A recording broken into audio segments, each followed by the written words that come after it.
ஒரு குரு மூலமாக. அப்போது மகான்களுக்கு அதை அர்ப்பணம் பண்ணணும். அவர்கள் ஒரு துளசி வைப்பாங்க. சில பிரபுபாதா தீட்சை எடுக்காதவங்க, தீட்சை எடுக்கிறவங்க அவங்க குருநாதர் வச்சு ஆஃபர் பண்ணுவாங்க, நைவேத்தியம் பண்ணுவாங்க. அப்போ அவருடைய குருநாதர் என்ன பண்ணுவார், இப்போ தீட்சை எடுக்க பிரபுபாதா தான் குருநாதர் இஸ்கானில் இல்லையா. பிரபுபாதர் என்ன பண்ணுவார், அந்த நம்ம படைக்கிற அந்த உணவை பகவானுக்கு எடுத்து கொடுப்பார். கொடுத்தவொடனே பகவான் ஏற்றுப்பார். அவர் தூய பக்தர் இல்லையா, அவர் தூய பக்தர் கொடுக்குறத பகவான் ஏற்றுப்பார். ஏற்றுனோடனே அதுக்கப்புறமா அதை நம்ம விநியோகம் பண்ணி அது எல்லாருக்கும், அதுக்கு பிறகு மற்ற ஒரு மரம்லாம் விநியோகம் பண்ணி அது பிறகு தான் எடுத்துட்டு அப்புறமா நம்மளுக்கு பிரசாதமாக கொடுப்பார். இப்போது மகா பிரசாதம் பிரபுபாதாவால் அதை ஏற்று பகவானுக்கு அர்ப்பணித்து நம்மளுக்கு கொடுக்குறாரு இல்லையா. எல்லா ஆச்சாரங்களும் சாப்பிட்டு இப்போ இந்த பிரசாதம் நம்ம சாப்பிட்டா நம்ம மைண்டு பரிசுத்தமாகும். நம்ம பக்தியில் ஃபாஸ்ட்டாக முன்னேற்றம் அடையிறதை பார்க்கலாம். விரைவில் நம்ம தூய்மை அடையிறதை பார்க்கலாம். அப்போது நம்ம ஒரு குரு வழியில் கரெக்டான அந்த ப்ரொசீஜரை அது எப்படி நம்ம ஓம் விஷ்ணுபாதாய அந்த மந்திரங்கள்லாம் இருக்குது, ஒரு 3 ஸ்லோகங்கள் இருக்குது. அதை சொல்லிவிட்டு ஆஃபர் பண்ணணும். ஆஃபர் பண்ணால் அதாவது ஃபஸ்ட்டு மாംச பக்ஷணத்தை அடியோடு தவிர்த்துடணும். அதே சமயத்தில் நம்ம காய்கறி உணவுகள் தான் சாப்பிடணும். அந்த காய்கறி உணவுகளும் நம்ம இப்போ சமைச்சு அப்படியே சாப்பிடக்கூடாது. இதுபோல் பகவானுக்கு படைக்கணும். அது பிரபுபாதாக்களை வைக்கணும். பிரபுபாதா நம்ம பகவான்களை அர்ப்பணிச்சுட்டு நம்மளுக்கு கொடுப்பாரு. அப்போ அது ஒரு 15 நிமிஷம் வெயிட் பண்ணிட்டு அதுக்கப்புறமா அது ஒரு துளசி போடணும் இல்லையா. அந்த நீருக்கும் சரி,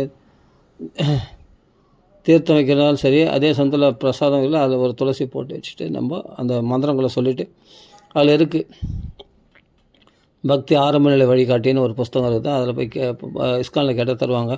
அதில் இருக்குது அது எப்படி அந்த முறையாக பகவான் ஆஃபர் எப்படி படைக்கணுன்றது. அந்த மந்திரங்களை சொல்லி நம்ம அர்ப்பணிச்சிட்டோம்னா அப்போது பிரபுபாதை ஏற்றுப்பார். பிரபுபாதை ஏற்று என்ன பண்ணுவார், பகவானுக்கு படைச்சி நம்மளை அப்படியே திருப்பி கொடுப்பார். அது ஒரு 15 நிமிஷம் வெயிட் பண்ணோன்னே அதுக்கப்புறமா கை தட்டுவாங்க. கை தட்டு அப்புறமா திரையை நீக்கி பிறகு அந்த பிரசாதத்தை எடுத்து மற்ற பிரசாதத்தில் போய் கலந்துடணும். நம்ம சமைச்ச உணவுகளுக்குள்ள அதில் கலந்துடணும். இந்த உணவை, இந்த பிரசாதத்தை கலந்துட்ட பிறகு அப்புறமா நம்ம சாப்பிடுவோம். மகாபிரசாதே கோவிந்தே நாம பிரம்மணி வைஷ்ணவி ஸ்வல்ப புண்ணியவதம் ராஜன் விஸ்வாசனை விஜாயுதா அப்படின்னு சொல்லி அது சரீர வித்யாஜால் ஜோடேந்திரியதாகைகள் அந்த மந்திரங்களை சொல்லி நாம் பிரசாதத்தை சாப்பிட்ணும். அன்னது லோபாவ். இந்த அன்னமானது நமக்கு மேலும் மேலும் கிருஷ்ண பிரேமையை அதிகரிக்க செய்யணும். சைதன்ய நித்தாய் நம்மளுக்கு என்னென்னா பிரேமை அதிகமாக கிருஷ்ண பக்தியை கொடுக்கணுன்றது பிரார்த்தனை பண்ணிட்டு இந்த அன்னாமிரதமானது நம்மளுக்கு பக்தியை கொடுக்கணுக்காக தான் சாப்பிட்றோம். அந்த அன்னாமிரதத்தை பிரசாதமாக, புரியுதுங்களா. நம்ம சுய புலன்களை திருப்திப்படுத்துறதுக்காக சாப்பிடல. இது என்னென்னா பிரசாதமாக ஏற்றுக்கொண்டு பக்தி அதிகரிக்க செய்வதற்காக இந்த பிரசாதத்தை ஏற்றுக்கொள்கிறோம். அப்போ இதை சாப்பிடும்போது அந்த மந்திரத்தை சொல்லி நான் சாப்பிடும்போது உண்மையான பிரசாதமாக மாறும். நமக்குள்ளே ஒரு தூய உணர்வு. அப்போது நமக்குள்ளே பக்தியில் முன்னேற்றம் அடையிறதை பார்க்கலாம். இதுதான் முறையாக வகுத்து இருக்குது உருமாறலால். அதை ஃபாலோ பண்ணாவே நம்ம வாழ்க்கை வெற்றி அடையும். அடுத்ததான் அப்போது என்ன எப்படி இருக்காங்க, அப்போது அந்த பக்தர்கள் கிருஷ்ண உணவு ஏற்கத்தினர் புலால் உட்கொள்ளாமலேயே ஆரோக்கியத்துடன் சுறுசுறுப்பாக வாழ்வதை நாம் காண்கிறோம். ஏன் அவங்க மாംச பக்ஷம்லாம் பண்ணல, ஆனால் ஆரோக்கியமாக எப்படி இருக்காங்க அப்படின்னா, இப்போ பகவானுக்கு நைவேத்தியம் பண்ணிட்டு குருமார் பிரபுபாதனுடைய அனுகிரகத்தினால கிடைச்ச பிரசாதத்தை சாப்பிட்றதுனால அவர்களுக்கு அந்த குருஷீட பரம்பரையில் வர எல்லா குருமாருடைய ஆசீர்வாதமும் அவங்களுக்கு பூர்ணமாக கிடைக்கிது. அவங்க பக்தியில் முன்னேற்றம் பண்ணி நல்லா சுறுசுறுப்பாக இருக்கிறாங்க. இதுதான் ஆத்ம புஷ்டின்னு சொல்லுவாங்க. அது ஆத்ம புஷ்டி. இது தேக புஷ்டி கிடையாது. ஆத்ம புஷ்டியில் அவ்வளோ சுறுசுறுப்பாக எல்லா செயல்களும் செய்வாங்க அவங்க. சரி, அப்போ ஆரோக்கியத்துடன் சுறுசுறுப்பாக வாழ்வதை நாம் காண்கிறோம். மேலும் புலால் உட்கொள்பவர்கள் மாமிசம் உண்ட போதிலும் ஆரோக்கியமின்றி நோய்வாய்ப்பட்டு வாழ்கின்றனர். அதே மாதிரி தான் சூதாட்டங்களும் வேதங்களால் ஆதரிக்கப்படுவதில்லை. சூதாட்டம்னா இப்போ ஒரு செஸ் விளையாடுறான், ஏன்னா அது ரொம்ப மனசை பாதிக்குது. அந்த செஸ்ஸில் தோல்வி அடைஞ்சிட்டா அவனால் தாங்கிக்க முடியாது, போர்டை குத்துவான். அதே மாதிரி இதில் கூட கேரம் போர்டுக்குள்ளே பார்த்தா போர்டு அடிப்பான், போர்டை உடச்சிருக்காங்க. அதை தோத்துட்டா, 2-3 தடவை தோத்துட்டா அப்புறமா வெறி ஆயிடுச்சு. ஆடத்தெல்லாம் என்ன பண்ண முடியும்? போர்டை போட்டு அடிக்கிறான். அது மாதிரி அது மனசு அதெல்லாம் ஒரு சூதாட்டம் மாதிரி தான். எந்த ஆட்டமும் வீட்டிலே வந்து ஃபேமிலியோடு வந்து இந்த கார்ட்ஸ் ஆடுவாங்க, அதெல்லாம் தப்பு. அதெல்லாம் ஒரு மைண்டை பாதிக்கக்கூடிய விஷயங்கள்.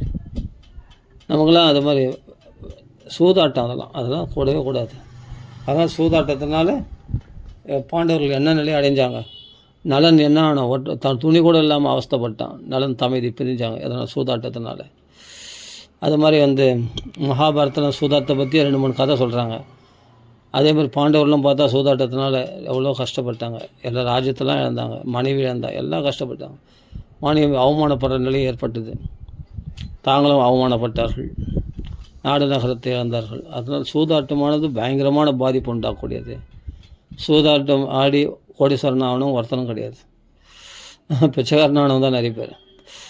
சரி, அதனால் இதெல்லாம் தவிர்க்கணுன்ட்டு பக்தியில் முன்னேற்றம் அடைகிறதுக்கு இதெல்லாம் நம்ம புலால் தவிர்க்கணும், சூதாட்டத்தை தவிர்க்கணும், தவறான ஒரு பெண்ணை இச்சையோடு பார்க்குறத தவிர்க்கணும். தவறான உடலோடு கொள்வது மட்டும் இல்லை, மனசால் இச்சித்தாலே அது பாவம்தான். அது என்னென்னா நம்ம உணர்வானது தூய கிருஷ்ண உணர்வானது கலங்கப்பட்டு போய் பால் திரிஞ்சு தயிராயிடுச்சுன்னா, பால் இனிப்பானது, லாக்டேஷன் இனிப்பு, அது தயிராகி போச்சுன்னா புளிப்புத்தன்மை வந்தது இல்லையா, அது மாதிரி அதோடைய டேஸ்ட்டே மாறிடுது இல்லையா. அது மாதிரி நம்ம காம உணர்வானது ஒரு பெண்ணை இச்சையோடு பார்க்கும்போது இவனுடைய தூய கிருஷ்ண பக்தி உணர்வானது கலங்கப்பட்டு போகும்போது அந்த பக்தியில் இன்ட்ரெஸ்ட், அந்த பாகவதம் படிக்கிறது, பகவத்கீதை படிக்கிறதுல இன்ட்ரெஸ்ட் வராது. நாமா சொல்கிறதுல ருச்சி ஏற்படாது. ஏன்னா மனசு கலங்கமாயிடுச்சு பெண்ணை இச்சையோடு பார்த்ததுனால. அப்போ என்ன ஆகுதுன்னா, அந்த உணர்வு கலங்கி போச்சுன்னா அதுக்கு பிறகு நமக்கு பக்தியில் முன்னேற்றம் அடைய முடியாது. இதெல்லாம் அந்த 4 விஷயத்தையும் தவிர்க்கணும். பெண் ஆசை, அதான் தகாத உடலுன்னா உடலால் மட்டும் இல்லை, ஃபஸ்ட்டு மனசால் கெட்டால் தான் உடலால் கெட்டுறான் மனுஷன். அதுக்கு முன்னாடி மனசாலேயே ஃபஸ்ட்டு இதெல்லாம் நினைக்கக்கூடாது. யாரோ ஒரு பெண் போகிறாங்க வராங்க, அவ்வளோதான். நம்ம வந்து என்னென்னா பகவானை மட்டும்தான் பார்க்கணும், பகவான் நாமத்தை சொல்லணும். அப்புறம் தகாத உடல் சொல்கிறாலே அதான் பெண் ஆசை விடணும், மாம்சபக்ஷணத்தை விட்டுடணும், அதே மாதிரி சூதாட்டத்தை விட்டுடணும். அது விளையாட்டாக கூட பொழுதுபோக்கில் இந்த வீடியோ கேம்ஸ்லாம் விளையாடுறாங்களே, அதெல்லாம் மனசை பாதிக்கக்கூடியது, ரொம்ப பாதிக்கக்கூடியது. அதெல்லாம் பசங்களை அப்பா அம்மாவே கெடுக்கிறாங்க. ஃபோனை கொடுத்து தேவையில்லாத இந்த அதான் ஜிபி, அது ஏதோ ஒரு கேமு, அது பேரோட தெரியல, அதில் போய் பயங்கரமாக விளையாடுறான் அவன் பையன், சின்ன பையன். அப்படியே தீவிரமாக அவன் வெறி ஆகிடுறான் அந்த விளையாட்டில். அது என்னன்னு தெரியல, அவ்வளோ கோபமாக இருறான் அந்த விளையாட்டில் பார்த்தா. அது ஜிப்பியா ஏதோ ஒரு விளையாட்டு. அதனால் பசங்கள் இடத்துல ஃபோன் கொடுக்கக்கூடாது. அது சில பேருக்கு பக்தர்களே கொடுக்கும்போது என் மனசு கஷ்டமாகுது, என்ன இது இப்படி கொடுக்குறாங்களே அப்படின்னு. சரி, அதனால் வந்து விளையாட்டுன்றது கூட ஒரு சூதாட்டம் தான், அது தவிர்க்கணும். பகவத் பக்தியை தவிர மற்றதெல்லாம் தேவையில்லாதது தான். ஓகேவா? சூதாட்டத்தில் பொய் இருக்குவாங்க இல்லையா, அப்புறம் ஒரு தோஷமும் இருக்கும். அதனால் வந்து மதுபானம் சாப்பிட்றதும் கூடாது. மதுபானம் சாப்பிட்றதுனால என்னென்னா தான் எல்லாமே, அவன் சுயநிலையிலே அவன் இல்லை மதுபானம் சாப்பிடும்போது. அந்த மதுபானம் சாப்பிட்றது வந்து சாஸ்திரங்கள் சொல்லிது பஞ்சமா பாதகங்களில் ஒன்று. பஞ்சமகா பாதகங்களுக்கு என்ன தண்டனைன்னா, இரும்பை காய்ச்சி வாயில் குடிக்க சொல்லுவாங்களாம் அந்த மதுபானம் சாப்பிட்றவங்கள. அதில் தப்பிக்கவே முடியாது. இவன் கதறினா கூட வச்சுக்க, வாயை பிடிச்சி 2 கொக்கி பிடிச்சி வாயை பிடிச்சி இழுத்து அப்படியே சுட காய்ச்சி கதறுவானா, கதற அந்த வாயில் கொண்டு வந்து ஊற்றுவாங்களாம் அந்த இரும்பை காய்ச்சி.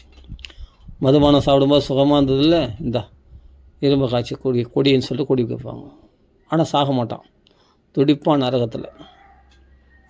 அப்போது என்ன பரிகாரம்? மதுபானம் சாப்பிட்றதுக்கு பரிகாரம்னா இரும்பை காய்ச்சி குடிக்கிறது தான் பரிகாரம். இது என்ன பரிகாரம்? அதோட அவன் செத்து போயிடலாம். அதனால் மதுபானம்ன்றது அவ்வளோ மோசமான பாவம். மதுபானம் சாப்பிட்றது, மாம்சபக்ஷணம் பண்ணுறது, இதெல்லாம் வந்து கிருஷ்ண பக்திக்கு நேர் எதிரடியானது. நம்ம பக்தி உணர்வுகளை கெடுக்கக்கூடியது, அஜ்ஞானத்தில் தள்ளக்கூடியது. ஓகே, இந்த 4 விஷயம் சொல்கிறாரு. அப்போது நம்ம 4 விஷயம் சொல்கிறார். அதே மாதிரி 4 வர்ணங்களும் இருக்குது. அந்த 4 வர்ணங்கள் தான் சாதுர் வர்ணங்கள்.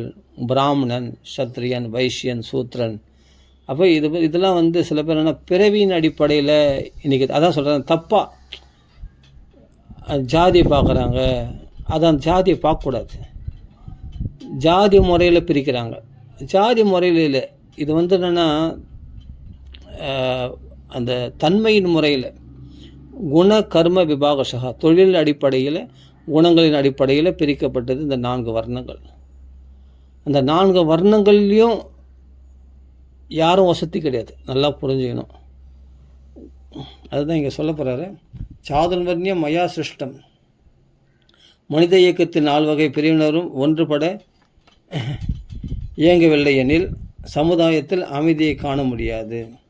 பிராமணர், சத்திரியர், வைஷ்யர், சூத்திரர் என்பவையே இந்நால் வகை பிரிவுகளாகும். இவை பகவத்கீதையில் கிருஷ்ணரால் பின்வருமாறு விவரிக்கப்பட்டுள்ளது. என்னது? சாதுர்வர்ணியம் மயா சிருஷ்டம் குணகர்ம விபாகசக தஸ்ய கர்த்தாரம் அபிமாம் வித்தி அகர்த்தாரம் அவ்யயம். வித்தி என்னை பற்றி தெரிஞ்சுக்கோ, அகர்த்தாரம் அவ்யயம். இதில் நான் கர்த்தா இல்லை, நான் அழிவற்றவன். சாதுர்வர்ணியம் மயா சிருஷ்டம் குணகர்ம விபாகசக தஸ்ய கர்த்தாரம் அபிமாம் வித்தி அகர்த்தாரம் அவ்யயம். இயற்கையின் முக்குணங்களுக்கு ஏற்பவும் அவரவர்களுக்கு தொழில்களுக்கு ஏற்பவும் மனித சமுதாயத்தின் 4 வகை பிரிவு என்னால் ஏற்படுத்தப்பட்டன. இவ்வமைப்பை உருவாக்கியவன் நானே என்றாலும் மாறுதலற்ற என்னை செயலுக்கு அப்பாற்பட்டவனாக நீ அறிய கடவாயாக. பகவத்கீதை 4.13 சொல்லப்பட்டிருக்கிறது. அப்போ மனித சமுதாயத்தின் இந்த 4 பிரிவுகளும் இயற்கையானவை அன்றி செயற்கையானவை அல்ல. ஏனெனில் இந்த லௌகிக உலகில் அனைத்தும் சத்வம், தமஸ், ரஜஸ் என்னும் 3 வகை இயற்கை குணங்களின் ஆதிக்கத்தினாலேயே செயல்படுத்தப்படுகிறது. லௌகிக உலகில் நாம் வாழும் வரையில் நம் அனைவரையும் ஒரே பிரிவில் வகைப்படுத்துவது இயலாது. ஏனெனில் ஒவ்வொருவரும் 3 வகை இயற்கை குணங்களை கடப்பது என்பதுவே கேள்வியாகும். கிருஷ்ண உணர்வு முறையே இம்முகுணங்களை கடப்பதற்கான வழிமுறையாகும். இப்போ இதில் புரிஞ்சுதா என்ன சொல்கிறாருங்க? அதாவது பிராமணன் வந்து சாத்வீக நிலையில் இருக்கக்கூடியவன், சத்திரியன் வந்து என்னென்னா ரஜோகுணத்தின் தன்மையின் அடிப்படையில் இருக்கக்கூடியவன், வைஷ்யன் வந்து என்னென்னா ரஜோகுணம் தமோகுண கலப்படமான நிலையில் இருக்கக்கூடியவன் தான் வைஷ்யன். இந்த குண கர்ம விபாகசக இந்த குணங்கள் உடையவன் தான். இந்த குணங்களின் அடிப்படையில் தான் பிராமணனா சத்திரியனா வைஷ்யனா நம்ம கண்டுபிடிக்கணும், பிறப்பின் அடிப்படையில் கிடையாது. பிராமணன் எப்படி இருக்கணும்? சாத்வீகமான முழுமையாக சாத்வீகத்தில் இருக்கணும், அவன்தான் பிராமணன். அதே மாதிரி ரஜோகுணத்தில் இருக்கணும். இங்கே 3 குணங்கள் சொல்கிறாரு. ஆனால் இதனுடைய விளக்கம் எங்கன்னா நம்ம பகவத்கீதையில் போய் பார்த்தோம்னா பகவத்கீதையில் கிளீனாக சொல்லப்பட்டிருக்கிறது. அதாவது என்னென்னா சாத்வீக தன்மையில் இருக்கிறவன் தான் பிராமணன், ரஜோகுணத்தில் இருப்பவன் தான் சத்திரியன், ரஜோகுணமும் தமோகுணமும் கலந்திருப்பவன் வைஷ்யன், முழுமையாக தமோகுணத்திலே ஆழ்ந்திருப்பவன் சூத்திரன். இப்போ இந்த குணங்களின் அடிப்படையில் நம்ம பிராமண, சத்திரியன், வைஷ்ய, சூத்திரன் பிரிச்சுட்டோமா? இப்போ தொழிலின் அடிப்படையில்னா வேதம் ஓதுதல், மற்றவங்களுக்கு கல்வியை பயிற்றுவித்தல், கல்வி நல்லா தெரிஞ்சுக்கிறோம். அவனை போய் கழனி காட்டில் வேலை செய்யணும்னு சொன்னால் செய்வானா? அவன் எதில் கற்றுணர்ந்தானோ, எதில் பயிற்சி பெற்றானோ அதைத்தான் அவன் செய்ய முடியும். அதே மாதிரி நல்லா வந்து சூத்திரன் வேலை செய்கிறவன் எல்லா வேலைகளும் இப்போ நிறைய ஃபேக்ட்ரியாக போச்சு, நிறைய தொழிற்சாலைகள்லாம் நிறைய ஏற்படுச்சு. அந்த வேலைகள்லாம் இப்போ அதுக்குன்னு பயிற்சி பெற்றவன் அந்த வேலையை தான் செய்ய முடியும். அவன் வந்து பிராமண பதவியில் உட்கார வச்சு நல்லா உயர்ந்த கல்வி பண்டித சாஸ்திரங்கள்லாம் படித்து சொல்லு அப்படின்னு சொன்னால் அவனுக்கு தான் புரியும். அவனுக்கு ஒரு சூத்திரனுக்கு அதில் ட்ரெயின் ஆகல. அவன் எதில் ட்ரெயின் ஆகனா? அந்த சூத்திர தன்மையில் உள்ள அந்த வேலைகளில் அப்பா பாட்டன் வழியில் என்ன ஒரு கொல்லன்னா ஒரு எறும்படிக்கிறவனா அந்த வேலை என்ன செய்தா அது என்ன பழக்கப்பட்டானோ அந்த வேலையில் அவன் தேர்ச்சி பெற்றானோ அவன் பர்ஃபெக்டாக இருப்பான். அதில் அவனை அந்த வேலையில் விட்டாலும் அது கரெக்டாக இருக்கும். இது தொழில் அடிப்படையில். அப்போது சூத்திரன் வந்து இப்போ பிராமணனுடைய இடத்துல உட்கார வச்சா அவனுக்கு ஒன்றுமே தெரியாது. அதே பிராமணனை வந்து சூத்திரன் இடத்துல உட்கார வச்சா அவனுக்கு ஒன்றுமே தெரியாது. ஏன்னா அவன் எதில் பயிற்சி பெற்றானோ அதெல்லாம் வம்ச பரம்பரையாக பிறப்பின் அடிப்படையில் இல்லை, குவாலிஃபிகேஷன் அடிப்படையில். இப்போ பிராமணன்னா பிராமணன் புல் அது வந்து என்னென்னா அதுக்கு ஓதுவித்தல் அந்த வேதங்களை அத்தியனம் பண்ணி வைப்பாங்க, உபநயன சம்ஸ்காரம் பண்ணி அந்த சாஸ்திரங்களை கற்றுக் கொடுப்பாங்க. அதன்படி அவங்க என்ன பண்ணாங்க, அந்த குருகுல பயிற்சியில் எல்லாமே தேறி இருப்பாங்க. அப்போ அவருடைய பிள்ளைகளும் அது மாதிரி அவர்கள் பயிற்றுவிப்பார்கள். இப்போ ஒரு சூத்திரன்னா ஒரு இதுக்கு வேலை செய்கிறேன்னா அந்த வேலைகளில் இப்போ வியாபாரம் பண்ணுறான் வைஷ்யன்னா இப்போ அவர்கள் வந்து இப்போது நந்த பாப்பாலாம் என்ன பண்ணுறாங்க, இப்போ வைஷ்யர்லேயே வந்து 2 தொழில் இருக்குது. என்னென்னா வியாபாரம் பண்ணுறதுன்னு ஒன்று, வாணிபம். ரெண்டாவது அதான் பசுக்களை வளர்க்குறது, அதுவும் வைஷ்ய தொழில் தான். அதுவும் வந்து அதாவது விவசாயம் பண்ணுறதும் வைஷ்ய தொழில் தான். வியாபாரம் பண்ணுறது எப்படியோ வச்சுக்கலாம். அப்போ வாணிபம், வியாபாரம், ஏற்றுமதி இறக்குமதி வாணிபம் பண்ணுறது அதுவும் வைஷ்ய தொழில் தான். அந்த தொழில்களில் அவன் என்ன பண்ண அவன் ஸ்கில்லாக இருப்பான். அந்த வைஷ்யன் அந்த தொழிலில் அவன் நல்லா கற்றுணர்ந்தவனாக இருப்பான். அவனை வந்து நீ வேறு ஏதாவது நீ வந்து சாஸ்திரங்களை படி, இதை படி, அதை செய்யுன்னு சொன்னால் அவனுக்கு பழக்கமில்லாத வேலையில் கொண்டு போய் விட்டால் அவன் அதை செய்ய மாட்டான்.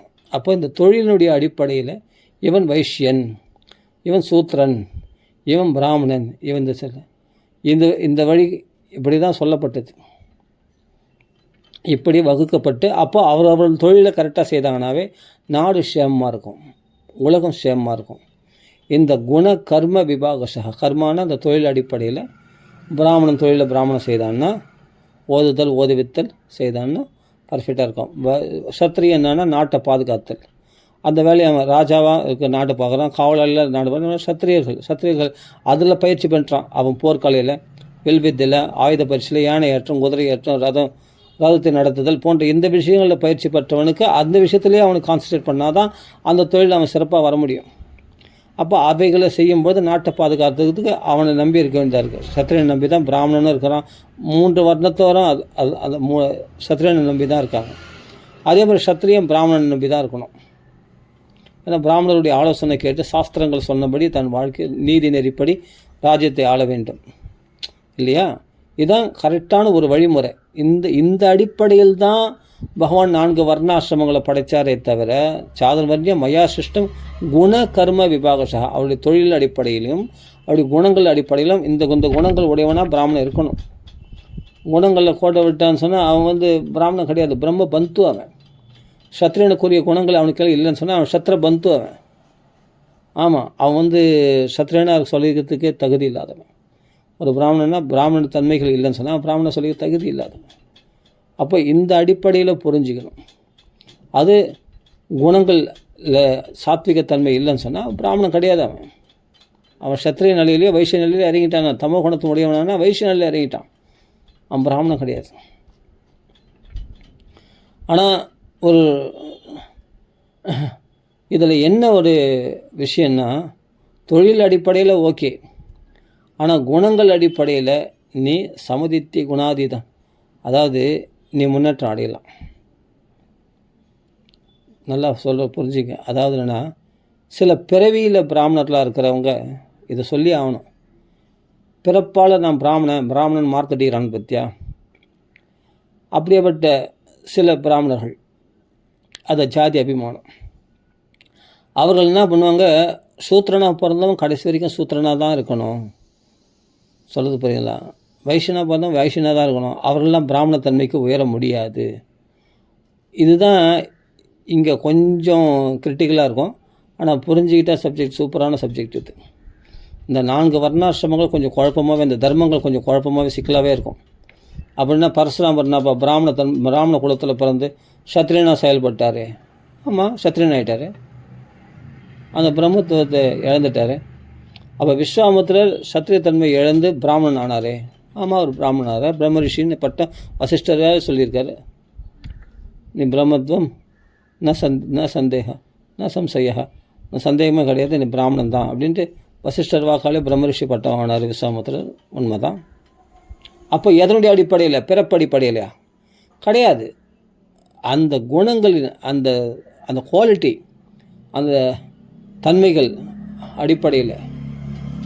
அப்போ அதை சரியாக செய்ய தெரிஞ்சவன் அந்த தொழில் அதான் சொல்கிறேன், அந்த நடவடிக்கைகள், அந்த தர்மங்களை கடைப்பிடிக்கிற விஷயத்துலையும் அந்த குணங்கள் அடிப்படையிலையும் அவர்கள் பிரம்மத்தை உணர்ந்தவர்கள், அந்த பிரம்ம ரிஷி ஆனார் அவர்.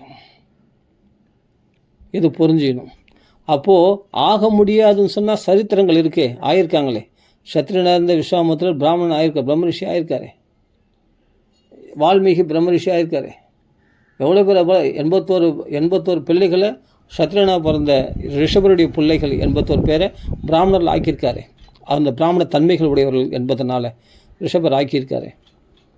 இன்றைக்கி காலகட்டத்தில் சில ஜாதி வெறி பிடிச்ச பிராமணர்கள் அவர்கள் என்ன தான் இப்போ நம்மலாம் போனோம்னா நம்ம பாகவதம் படிக்கிறோம்னா அவங்களாம் சபை ஏற்ற மாட்டாங்க. அவங்களுக்குள்ளே இருக்கிற சில சீடர்களை மட்டும்தான் பாகவதம் உபன்யாசம் பண்ண அனுமதிப்பாங்க.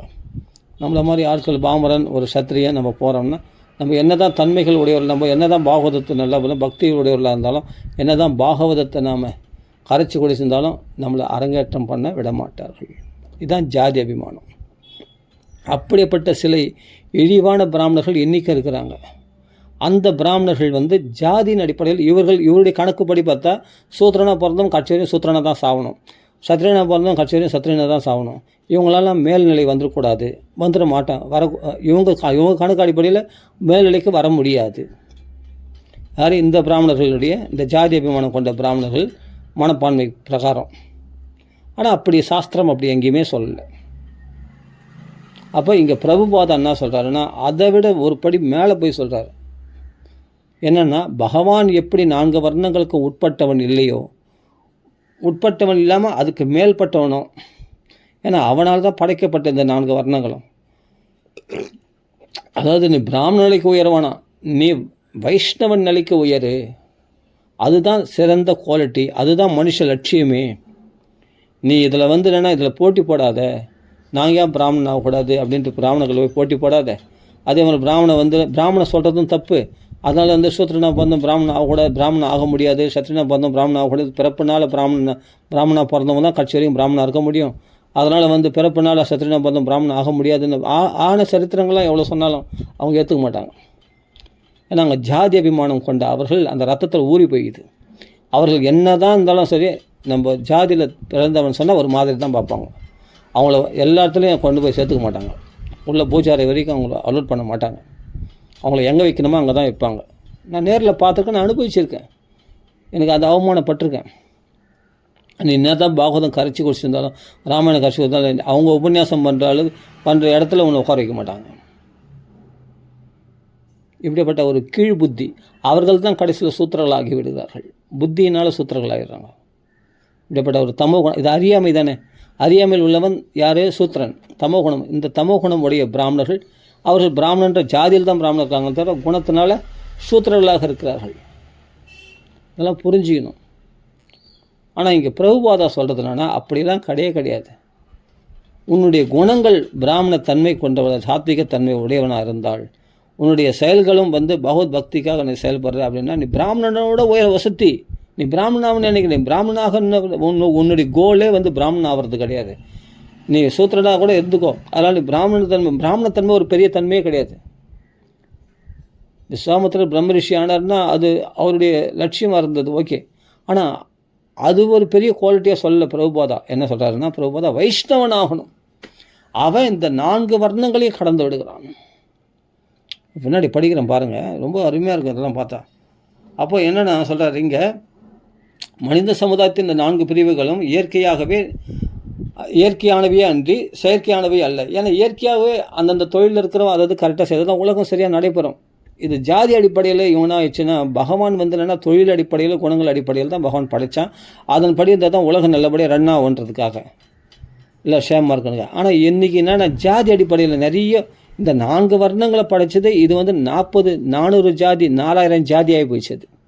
நான் கவுண்டர் அது இது, நான் செட்டியான் வெட்டியான் அவன் இவன் பறையன் பள்ளி, ஆமாம் இவன் பிராமணன், அவன் அது பிராமணன்லேயே இந்த பிராமணன், அவன் ஐயங்கார், அது இது லொட்டு லொசுக்கு நிறைய ஆள் தான். இவன் பாட்டு ஃபுல்லாக கொட்டியை குழப்பிட்டான். மனுஷன் நிறைய ஜாதிகள் உண்டாக்கிட்டான். பகவான் என்னன்னா உலகம் நன்மையை நடைபெறத்துக்காக அந்தந்த தொழில் அதை தான் அவன் கரெக்டாக செய்தால் தான் உலகம் நல்லையாக நடைபெறும். பிராமண தொழில் பிராமணம் செய்யணும், கல்வி கற்றுக் கொடுத்துடணும், ஆசிரியர் தன்மையில் இருக்கணும், பாதுகாக்கிறவன் நாட்டை பாதுகாக்கணும், சத்திரன் வைஷ்யன்னா வியாபார தொழில் அவன் கரெக்டாக பண்ணணும், சூத்திரன்னா மற்றவங்களுக்கு எல்லா சேவைகளை செய்யணும், அவன் செய்ய வேண்டிய அந்த கரெக்டாக செய்யணும். இப்படி கரெக்டாக அவங்க ப்ரொசீஜராக அந்தந்த தொழில் அவன் சிறப்பாக விளங்கணும், அந்தந்த தொழில் அவன் கற்றுக்கணும், மேலே வரணும், அதன்படி அவன் செயல்பட்டால் தான் உலகம் நல்லபடியாக இயங்கும் அப்படின்ற அடிப்படையில் பகவான் அந்த தர்மங்களை, அந்த சாதுர்ய தர்மங்களை பகவான் ஏற்படுத்தினார். ஆனால் இது வேறு மாதிரி மிஸ்யூஸ் பண்ண ஆரம்பிச்சிட்டாங்க சில பிராமணர்களோ சத்திரியர்களோ, எல்லாமே தப்பு தப்பாக போச்சு, தாறுமாறாக போச்சு தான். அப்போ தான் 4 வர்ணாசிரம தர்மங்கள் கெட்டு போச்சு இந்த கலியுகத்தில். ஏன்னா அதை சரியாக பகவான் சொன்ன நோக்கம் வேறு. இதை மிஸ்யூஸ் பண்ணும்போது நான் பிராமணன், ஆமாம் நீலாம் மேலே வந்துடக்கூடாது அப்படின்னு ஜாதி அடிப்படையில் வந்தபோது அங்கங்கே தாறுமாறாக போச்சு. நீ என்ன அவ்வளோ பேர் இதுவா, நானும் மேலே வருவேன், அப்போ நாங்கள் ஏன் பூஜைகள் பண்ணோம், நாங்கள் ஏன் அர்ச்சகர்கள் ஆகக்கூடாது, இன்றைக்கி அந்த போட்டி வந்துச்சு இல்லையா, நாங்கள் ஏன் அர்ச்சகர்கள் ஆகக்கூடாது, என்ன இதுவா இதுனா போட்டியா, இதுனா இது அமிர்தத்துக்கு அடிச்சிக்கிற மாதிரி, என்ன துன்ற பொருளுக்கு அடிச்சிக்கிற மாதிரியா இது ஒரு குவாலிட்டியாக இது ஒரு குவாலிட்டி. அதுக்குடைய தன்மைகளை நீ வளர்த்துட்டா ஆட்டோமேட்டிக்காக நீ தாராளமாக அந்த நிலைக்கு உயர்ந்துடுற. ஆனால் அதெல்லாம் கூட மனுஷனுடைய நோக்கமே கிடையாது. இந்த 4 வர்ணங்களை எந்த வர்ணத்துக்கு நம்ம உயரணுன்றதெல்லாம் கூட நோக்கம் கிடையாது.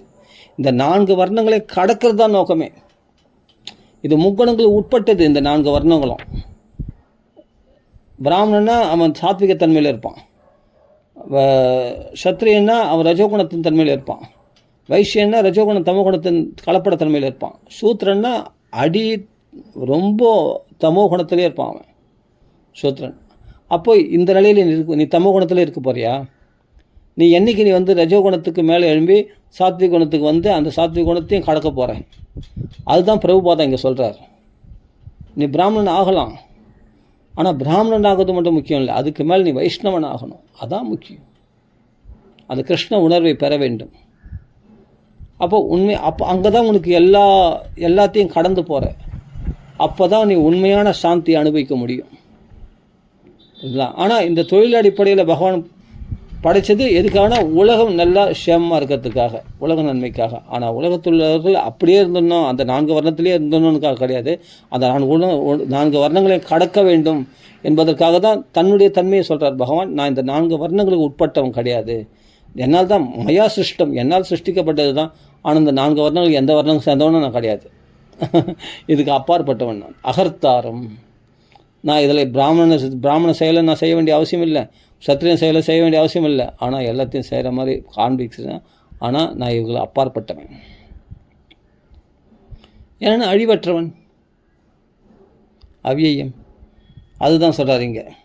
அப்போது இந்த சத்திரியனாக இருந்தாலும் சரி, நீ பிராமணனாலும் சரி, நீ பிராமணனுக்கே உயர்ந்தால் கூட சரி, சூத்திரன் பிராமணனுக்கே குணங்களால் உயர்ந்துட்டான், செயலால் உயர்ந்துட்டான், அவனுக்கு பிராமண மாதிரி எல்லாம் படிக்க வருது, எல்லாமே இது பண்ணுறது.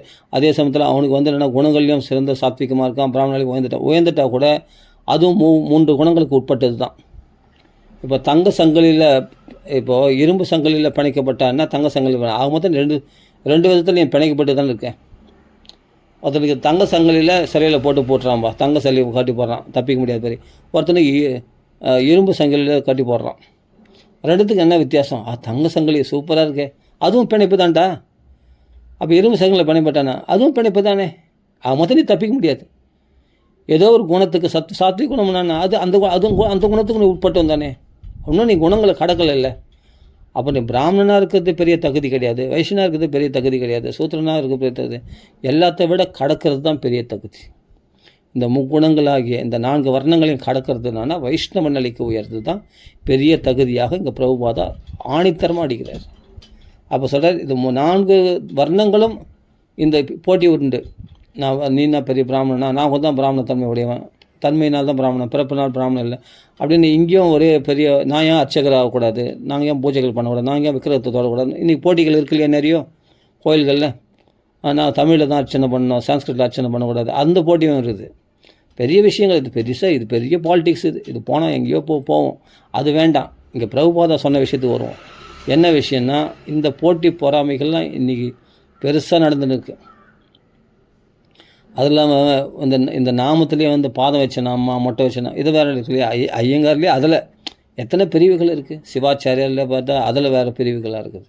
அதில் அத்வைதம் வேறு, அது சிவாச்சாரியரே சிவனுடைய இது மட்டும் கடைப்பிடிக்கணும் வேறு, அத்வைத சம்பிரதாயத்தில் வேறு அந்த சைவர்கள் வேறு, அதுலேயும் நிறைய பேதங்கள் இருக்குது, எக்கச்சக்க பேதங்கள். ஆனால் இதில் நம்ம போக வேண்டாம். இங்கே பிரபுபாதா என்ன சொல்கிறாருன்னா, இதெல்லாம் கடந்து வா, இதெல்லாம் முக்குணங்களில் இருக்கிற வரைக்கும் சண்டைகள், போட்டிகள், பொறாமைகள் இருக்கும். இது பிராமண சத்திரியன், நீ பிராமணன், நான் பிராமணனா, நீ குணத்தின் அடிப்படையில் பிராமணன், பிறப்பு அடிப்படையில், இதெல்லாம் இந்த போட்டிகள், பொறாமைகள்லாம் இந்த 4 வர்ணத்தில் நிறைய இருக்கும். அதனால தான் கெட்டு குட்டி சவராக போச்சு. இந்த 4 வர்ண ஆசிரமங்களும் இன்றைக்கி இல்லை, எல்லாமே போயிடுச்சு, கலைஞ்சி போச்சு, ஆட்டம் கலைஞ்சி போச்சு. பிராமணனா இல்லை, சத்திரியனா இல்லை, வைசியனா இல்லை, சூத்திரனா இல்லை, எல்லாமே ஏருக்கு மாறாக தார்மாராக போச்சு இல்லையா?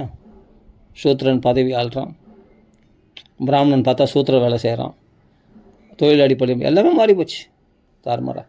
அப்போ இன்றைக்கி வர்ணாசிரம தர்மங்களை பற்றி பேசி பிரயோஜனம் இல்லை. ஆனால் ஒன்று, இதெல்லாம் பகவான் படைத்ததுபடி அந்த தர்மங்களை யாரும் சரியாக கடைப்பிடிக்கலை, அதெல்லாம் கெட்டு போச்சு. ஆனால் நமக்கு என்ன பெரிய லாபம்னா, இது முக்கியம் இல்லை. இந்த 4 வர்ணாசிரம தர்மங்களையோ இதில் உள்ள குணங்களோ முக்கியமில்லை. இந்த சத்துவகுணம், ரஜகுணம், தமகுணம் முக்கியமில்லை. இவைகளை கடந்த நெற்குண்யம், அந்த முக்குணங்களை கடக்கிறது தான் முக்கியம். அதுதான் இங்கே பிரபுபாதா சொல்கிறார். இந்த மூவகை இயற்கை குணங்களின் ஆதிக்கத்தினாலேயே செயல்படுத்தப்படுகிறது. புரியுதுங்களா? இந்த லௌகிக உலகமே இந்த 4 வர்ணங்களே அப்படி தான். மனித சமுதாயத்தின் 4 பிரிவுகளும் இயற்கையானவை அன்றி செயற்கையானவை அல்ல. ஏனெனில் இந்த பகவான் பஸ்டர், பகவான் தான் ஜாதி பஸ்டர் அப்படின்னாங்க. நீ ஜாதி படைகள்னா கூட நீ அந்த வேலை தான் செய்துன்னு இருக்க போகிறான். ஆசிரியர் தொழில் ஆசிரியர் தான் செய்ய போகிறான். கழனி வேலை செய்கிற, விவசாயம் செய்கிறவன் விவசாயம் தான் செய்ய போகிறான். கூலி வேலை செய்கிறவன் கூலி வேலை தான் செய்ய போகிறான். அவன் மாற்றி செய்ய போகிறது இல்லையா? ஏன்னா அதில் அவன் ட்ரெயின் ஆனவன் அதுதான் செய்ய போகிறான். அதை முறையாக வகுத்து தர்மமாக அது தர்மத்தின்படி செய்யுங்கடான்ட்டு சொல்லிட்டு பகவான் அந்த தர்மங்களை வகுத்து வச்சான். பகவான் ஜாதி பிரிஷ்டான்ட்டு பகவான் மேலே பழி போட்டுறாங்க. இல்லைன்னா மட்டும் பகவான் இப்போ பகவான் சொல்கிற தர்மத்தை மட்டும் கடைப்பிடிக்கல மட்டும் இப்போ ஜாதி இல்லையா? இப்போ சரி, ஓகே, ஜாதி இருக்கட்டும், தொழில் அடிப்படையில் இல்லையா? ஆசிரியர் தொழில் தான் செய்கிறான். அதே மாதிரி வைசியன் தொழில் வைசியன் வியாபாரம் மட்டும் வியாபாரம் தான் பண்ணுறான். அவங்க அப்பா புள்ள பாட்டை அப்புறம் அதை மாற்ற முடியாது. அது இயற்கையாக இருக்குது. பகவான் என்னென்னா பகவான் இது பண்ணல. பகவான் அதை பிரித்து வைக்கல. நீ வைசியம் வேலை தான் செய்யணும், நீ மேலே வந்துடக்கூடாது, நீ ஆசிரியர் தான் செய்யணும், நீ அப்படின்னு பகவான் ஒன்றும் செய்யலை. அது இயற்கையாகவே இருக்குது. ஆசிரியர் வேலை செய்கிறார்கள், கூலி வேலை செய்கிறாங்க, தொழில் செய்கிறாங்க, வியாபாரம் பண்ணுறாங்க. அது இயற்கையாக இருக்குது. அது என்னென்ன அதை முறையாக செய்யணுக்காக தர்மங்களை வகுத்து கொடுத்தார் பகவான். இதைத்தான் பகவான் செய்தாரே தவிர பகவான் ஜாதிகளை படைக்கலை.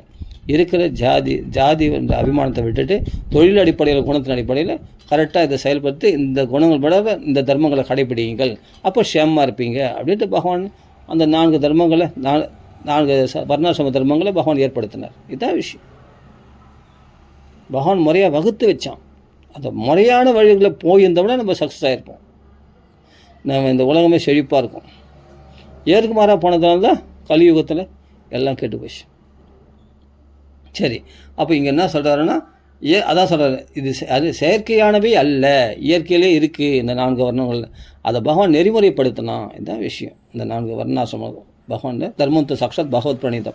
இந்த சனாதன தர்மத்தை பகவான் அந்த 4 வர்ணாசிரம தர்மங்களை ஏற்படுத்தினான் பகவான். ஏனெனில் இந்த லௌகிக உலகில் அனைத்தும் சத்துவம், ரஜஸ், தமஸ் என்னும் மூவகை இயற்கை குணங்களின் ஆதிக்கத்தினாலேயே செயல்படுத்தப்படுகிறது.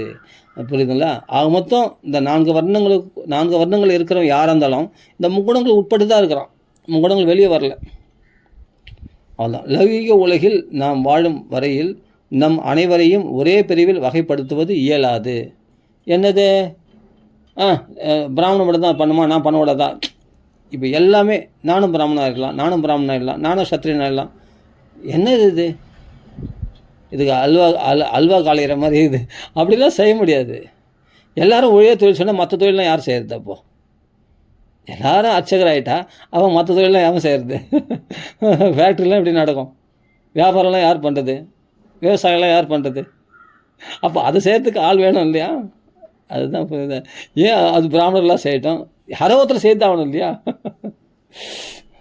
ஆக மொத்தம் இந்த கரெக்டாக அந்தந்த தொழில் அவங்க கரெக்டாக செய்தால் தான் உலகம் நல்லபடியாக பாலிஷாக தங்கு தடங்கள் இல்லாமல் போகும், மக்கள் க்ஷேமமாக இருக்க முடியும்.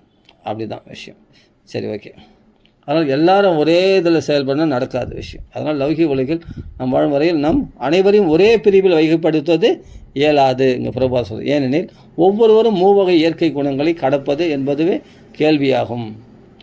நான் பிராமண மாதிரி இருந்தால் பிராமண தன்மை உனக்குள்ள அந்த சாத்விக தன்மை இருக்கணுமே, இல்லையே.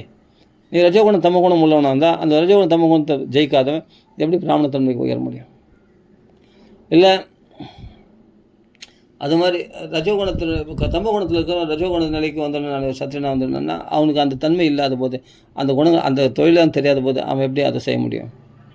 எல்லாமே இதுதான் கொலப்ரேஷன். சரி, ஓகே. அதனால் இந்த குணங்களை கடப்பது என்பது கேள்வியாகும். ஆனால் ஒன்று, இந்த முக்குணங்களை கடந்துட்டான்னா அவன் சூப்பர், பகவானுடைய கோலோகத்துக்கு போகிறதுக்கு தகுதி உள்ளவன் ஆயிடுறான். ஆமாம். அப்போ எதனால் இந்த முக்குணங்களை கடக்க முடியும்? இந்த சிக்கல் இருந்தால் வெளியே வர முடியும்னா அவன் கிருஷ்ண உணர்வு முறையே இம்முக்குணங்களை கடப்பதற்கான வழிமுறையாகும். ஏன்னா பகவான் என்ன சொல்கிறார்? அகத்தாரம், நான் இவைகளுக்கு உட்பட்டவன் கிடையாது, மாறுதலற்ற என்னை இந்த செயலுக்கு அப்பாற்பட்டவனாக என்னை அறிய கடவாய். பகவான் 4 வர்ணங்களுக்கு நான் உட்பட்டவன் கிடையாது, நான் முக்குணங்கள் உட்பட்டவன் கிடையாது, நான் அதுக்கெல்லாம் அப்பாற்பட்டவன். ஆனால் நான் படைத்தேன், நான் இதில் போய் சிக்கிப்பேனா? முக்குணங்களுக்கு உட்பட்டு முக்குணங்களுக்கு தகுந்த மாதிரி அந்த சாத்விகத்தன்மையில் இருக்கிறவங்க எதை செய்யணும், ரஜோகுணத்தில் எதை செய்யணும், ரஜோகுணம் தமகுணம் கலந்தவங்க எதை செய்யணும், தமகுணத்தில் எதை செய்யணுன்ட்டு நான் பிரித்து வச்சுவேன். நானே போய் அதில் மாட்டிப்பேனா? நான் வீசின வழியில் நானே போய் சிக்கிப்பேனா? அப்படி சிக்கிக்க மாட்டேன். அதுதான் பகவானுடைய செயல். உலகத்தை அந்த முக்குணங்களுக்கு ஏற்ற மாதிரி அந்த வர்ணாசிரமங்களை வச்சு உலகத்தை வழி நடத்துகிறார் பகவான். ஆனால் பகவான் அவைகளை அப்பாற்பட்டவர். அப்போ யார் பகவானை சரணம் அடைந்தார்களோ அவர்களும் இந்த 4 வர்ணாசிரமங்களை கடந்து விடுகிறார்கள், முக்குணங்களை கடந்து விடுகிறார்கள். புரியுதுங்களா? இதுதான் பகவான் மாம் செய்யோ அவ்யபிச்சாரேன பக்தி யோகேன சேவதே சகுணான் சமதித்யைதான் பிரம்ம பூயாய கல்பதே. முழுமையாக பக்தி தொண்டில் ஈடுபட்டு எப்பொழுதும் நிலை தவறாதவன். இப்போ 4 வர்ணாசிரம தர்மங்களை கடைப்பிடிக்கிறவன் முக்குணங்கள் உட்பட்டவர்கள் தான். இப்போ அந்த வர்ணாசிரம தர்மங்களை நீ கடந்தவனா இப்போ ஆகுனா பகவானுடைய சேவையில் உன் வாழ்க்கையை அர்ப்பணிக்கும் போது நீ சத்திரியன் தொழிலும் செய்வானா, வைஷ்யன் தொழிலும் செய்வானா, நீ பிராமணன் தொழிலும் செய்வானா, எந்த தொழிலையும் நீ தூக்கி போட்டு சர்வதர்மான் பரித்தேஜ்யன்னு சொல்லிட்டு பகவானுடைய சேவையிலேயே பகவான் சேவையிலேயே உன்னை நீ அர்ப்பணிச்சுன்னு சொன்னால் நீ முக்குணங்களை கடந்தவன். அதான் சொல்கிறது இங்கே அதான் சொல்கிறது பக்தி யோகேன சேவதே. மாம் செய்யும் அவ்யபிச்சாரேன பக்தி யோகேன சேவதே. பக்தி யோகத்தினுடைய சேவையில் நீ ஈடுபடும் போது அப்போ என்ன பண்ணுறா? குணான் சம அதித்யைதான் பிரம்ம அனுபவ நிலையில் நீ நிலைத்து நிற்கிறாய். நீ முக்குணங்களை கடந்து விடுகிறாய். குணான் சம அதித்யைதான் பிரம்ம பூயாய கல்பதே. புரியுதுங்களா? முழுமையான பக்தி தொண்டில் ஈடுபட்டு எப்பொழுதும் நிலை தவறாதவன் இயற்கையின் முக்குணங்களை கடந்து உடனடியாக பிரம்ம நிலையை அடைகிறான். அவ்வளோ பெரிய உயர்ந்த இடத்த பகவான் உனக்கு வைஷ்ணவ நிலையை கொடுக்கறதுக்கு பகவான் காத்து நிற்கிறார். நீ போய் குணத்தால் பிராமணா பிறப்பால பிராமணன் போய் சண்டை போட்டுருக்கேன், இதெல்லாம் வானத்தில் தூக்கி போடுறான். இவைகளை கடந்து நீ வைஷ்ணவ நிலைக்கு, பிராமணனோட உயர்ந்தவன் வைஷ்ணவன், பகவானுடைய பக்தன் உயர்ந்தவன் எல்லாத்த விட. அவனுக்கு மீட் பண்ண யாரும் கிடையாது. துர்வாச மகரிஷி பிராமணர் தான், அம்பரீஷன் சத்திரியன் தான். ஆனால் துர்வாச மகரிஷி ததிகணத்தன் தாளம் போட்டார், பூதம் பிசாசியை விட்டார் அம்பரீஷனை அடிக்கிறதுக்கு. உடனே சக்கராயுதம் அந்த பூத பிரதத்தையும் வதம் பண்ணி துர்வாசனையும் துரத்துறது சக்கராயுதம். அப்போ அம்பரீஷன் முன்னாடி வாலாட்ட முடியலை, பிராமணர் தானே. ஆனால் பிராமணனுடைய சக்தியை விட பக்தியினுடைய சக்தி தான் அதிகம். அப்போ அம்பரீஷன் காலில் போய் விழுந்த பிறகு தான் அவருக்கு விமோசனம் கிடைக்குது துர்வாசருக்கு. அப்போ பிராமண வசதியாக சத்திரியன் வசதி தான். சத்திரியனும் வசதி இல்லை, பிராமண வசதி இல்லை, இங்கே பக்தன் தான் வசதி. அம்பரீஷன் பக்தன், அதனால தான் வசதி அப்படின்னு புரிஞ்சுக்கணும்.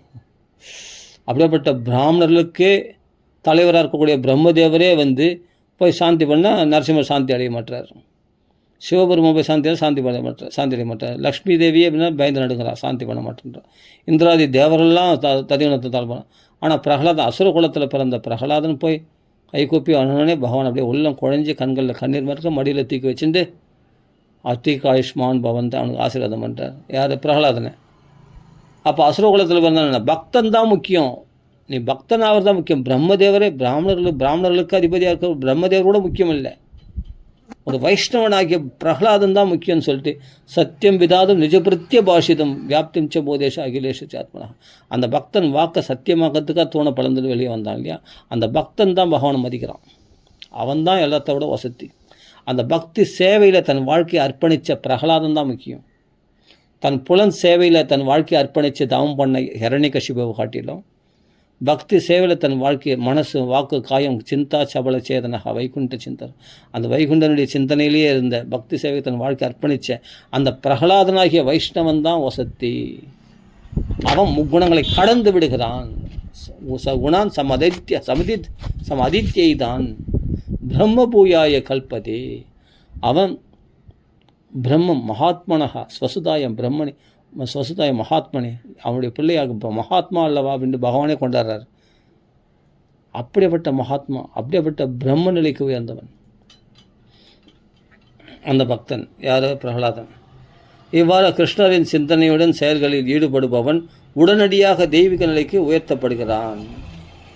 உடனடியாக, நாளன்னைக்கு இல்லை, எப்போ நீ பகவானுடைய சேவைக்காக உன் வாழ்க்கையை அர்ப்பணிச்சியோ, எப்போ பகவான் நாம சொல்ல முயற்சி பண்ணியோ, பகவானை சந்தோஷப்படுத்த நீ எப்போ நீ உல்லங்கனம் பண்ணியோ, அப்போவே நீ அந்த நிமிஷமே நீ முகுணங்களை கடந்து விட்டாய்.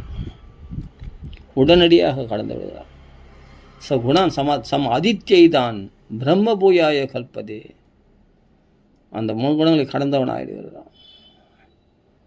அப்போ இவ்வாறாக கிருஷ்ணரின் சிந்தனையுடன் செயல்களில் ஈடுபடுபவன் பகவான் சிந்தனை அதான் முக்கியம். அனன்யாஸ் சிந்தையன் தோமாம், அதுதான் சொல்கிறார். அந்நிய சிந்தனை இல்லாமல் என்ன சிந்தனையில் வெய்யி, வெளியில் இருக்கிற விக்கிரகத்தில் வைக்காத, புஸ்தகத்தில் வைக்காத, அங்கே வைக்காத, என்னை இருதயத்தில் வை. அந்த சிந்தனையோடு, கிருஷ்ண சிந்தனையோடு நீ விக்கிரகங்களை வழிபடு. அங்கே நான் வருவேன். நாகம் வசாமி வைகுண்டேன்னு சொல்கிறார் இல்லையா, இந்த யோகி ஹிருதயம் கிடையாது. அந்த பக்தனுடைய பக்தியில் இருக்கேன், நான் அன்பில் இருக்கேன். அப்போது அந்த சிந்தனையுடைய செயல்களில் ஈடுபடுவோம். உடனடியாக அவன் என்ன பண்ணுறான்? முக்குணங்களை கடந்தவன் அப்படின்னா அவன் அந்த முக்குணங்கள் சம்பந்தமாக இந்த உடலுக்கு, இந்த தேகத்துக்கு அப்பாற்பட்ட ஆன்ம நிலையில் நிலைநிறுத்தப்படுகிறான்.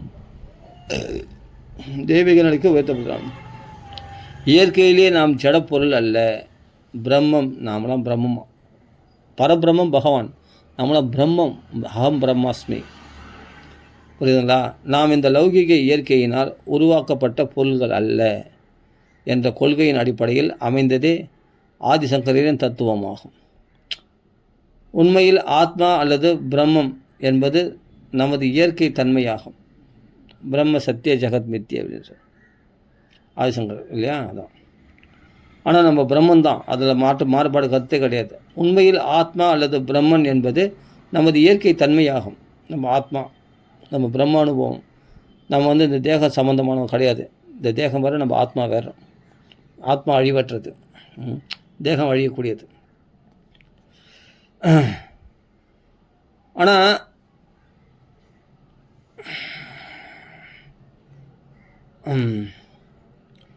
அதான் சொல்கிறார் ஆதிசங்கர், உண்மையில் ஆத்மா அல்லது பிரம்மன் என்பது நமது இயற்கை தன்மையாகும். இந்த இயற்கை தன்மையை நாம் விழிப்படைய செய்ய வேண்டும். அதுக்கு தான் நாம சாண்டிங் பண்ணுறது, பக்தர்கள் சங்கத்தை எடுத்துக்கிறது, பிரசாதத்தை சாப்பிட்றது, கோயில்களுக்கு போகிறது, உற்சவங்களில் கலந்து கொள்வது இல்லையா, ஃபெஸ்டிவல்ஸ்லாம் கலந்துக்கிறது.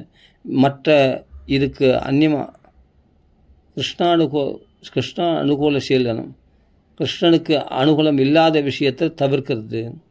அத்வைதிகள் மற்றவர்கள் சொல்லக்கூடிய உற்சவங்களை போய் கலந்துக்காமல் இஸ்கானில் சொல்லக்கூடிய உற்சவங்களில் மட்டும் கலந்துக்கிறது. அதாவது உண்மையான கிருஷ்ண பக்தர்களுக்கு செய்யக்கூடிய சேவையில் மட்டும் கலந்துக்கணும்.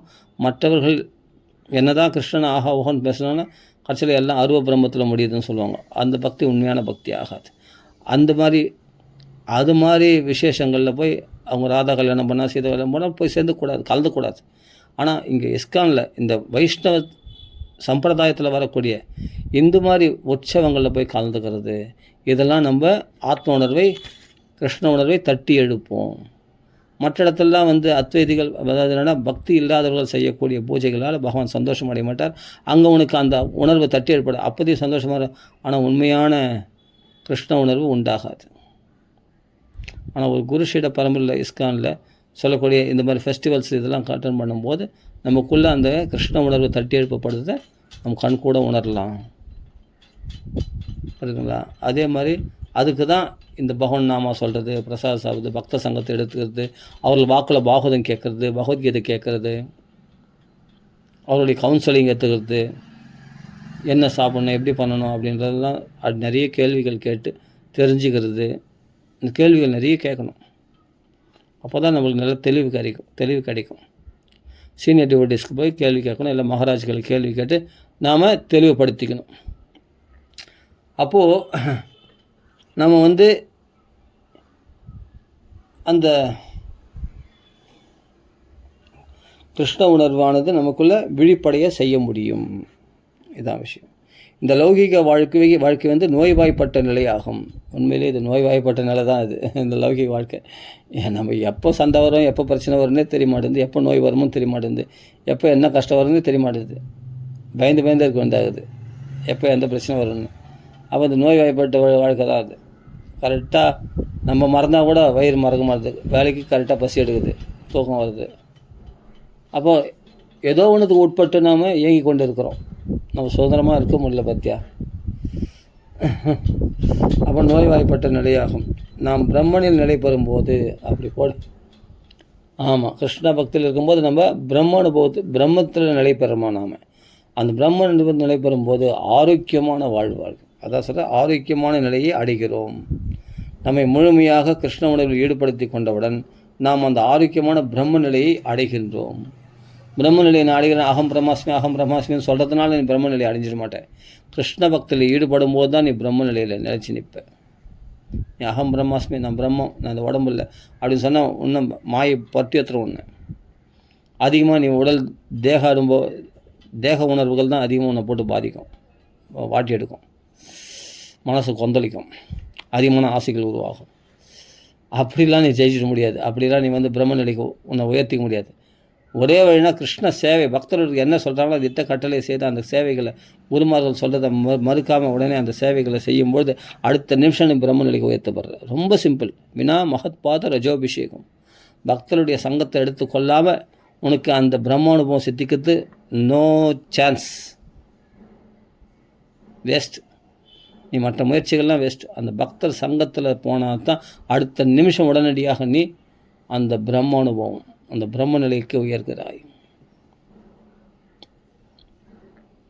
அப்போது அந்த பக்தி சேவையில் தான் என்னால் முழுசையும். அதனால தான் பக்தர்கள் சங்கத்தை எடுத்துக்கணும், பக்தர்களுக்கு சேவை செய்யணும். பகவான் சேவையை விட பக்தர் சங்க சேவை தான் ரொம்ப ரொம்ப பவர்ஃபுல். அதனால் நம்மை முழுமையாக கிருஷ்ண உணர்வில் ஈடுபடுத்தி கொண்டவுடன் நாம் அந்த ஆரோக்கியமான பிரம்ம நிலையை அடைகிறோம். நிச்சயம் நான் நேர்களை கூட உணர்ந்தேன். அதெல்லாம் ஆச்சரியமான விஷயம். அதெல்லாம் இது எப்படின்னு எனக்கே யோசித்து பார்த்தா ஒன்றும் புரியல. ஒன்றும் இல்லை, பகவானுக்கு போய் சொல்ல அந்த பக்தர்கள் சொன்ன அந்த சேவை செய்தோடனே ஒரு உள்ளுக்குள்ளே ஒரு இனம் புரியாத ஒரு சிரிப்பு, சந்தோஷம், ஒரு புத்துணர்ச்சி. என்னென்ன அது அப்படி தான் அந்த பக்தர்களுக்கு சேவை செய்ய, அந்த பக்தர்கள்கிட்ட கட்டளை சேவை. அப்போ அடியார்க்கும் அடியேன் தாசானு தாச பபிதாஸ்ம பூயா. அதுதான்ப்பா பெரிய விஷயமே. தாசானு தாசனாக இருக்கும்போது தான் நீ ரொம்ப உயர்ந்துடுற. நான் எல்லாரோட பெரிய ஆள் அப்படின்னு நீ மறுச்சு நான் பக்தி சாதனை பண்ணுறேன், அது பண்ணுறேன் அப்படின்னு மறுச்சுன்னு போனால் நீ ஒன்றும் மட்டமாக தான் போவேன். நான் யாருக்கும் அடி பண்ண மாட்டேன். எல்லா பக்தர்களை விட நான் கடைநிலை பக்தன், நான் கடைநிலை ஊழியன் அப்படி நினைக்கும் போது தான் பகவான் ரொம்ப சந்தோஷம் அடைதான். குருமாருடைய ஆசீர்வாதம்லாம், அந்த குருஷீட பரம்பரையில் வர அந்த ஆச்சாரியுடைய ஆசீர்வாதம் பரிபூர்ணமாக நம்ம பெறுறோம். அந்த குருஷீட பரம்பரையில் வரவங்கள நம்ம ஃபாலோ பண்ணணும், அந்த பக்தர்களை பின்பற்ற வேண்டும். அது சீனியர் டிவோட்டிஸாக இருக்கலாம், மகாராஜ் கீழே இருக்க சீனியர் டிவோட்டிஸ், அவங்க சொல்கிறது அந்த நெறிமுறைகளை நம்ம ஃபாலோ பண்ணாவே நம்ம சீக்கிரமாக உன்னத பியூரிஃபை ஆகிறத பார்க்கலாம். ஒரு கரண்ட்டில் இருக்கிறோம், நாம் ஒரு தொடர்பில் இருக்கும்போது சீக்கிரமாக பியூரிஃபை ஆகிற மாதிரி, தனிமையில் சாதனை பண்ணும்போது நம்ம பியூரிஃபை ஆகிறது ரொம்ப லேட் ஆகும். இப்போ பியூரிஃபை ஆகும், லேட் ஆகும். பக்த சங்கத்தில் சீக்கிரமாக பியூரிஃபை ஆகலாம். கிருஷ்ண பக்தி நமக்குள்ளே பிரகாசிக்கத்தை பார்க்கலாம். இது சத்தியம். கிருஷ்ணருக்கு தொண்டாற்றுவதன் மூலம் லௌகிகத்தன்மையை கடக்கும்போது நமது நிலை என்ன? நாம் சூன்யமாக்கி விடுகிறோமா?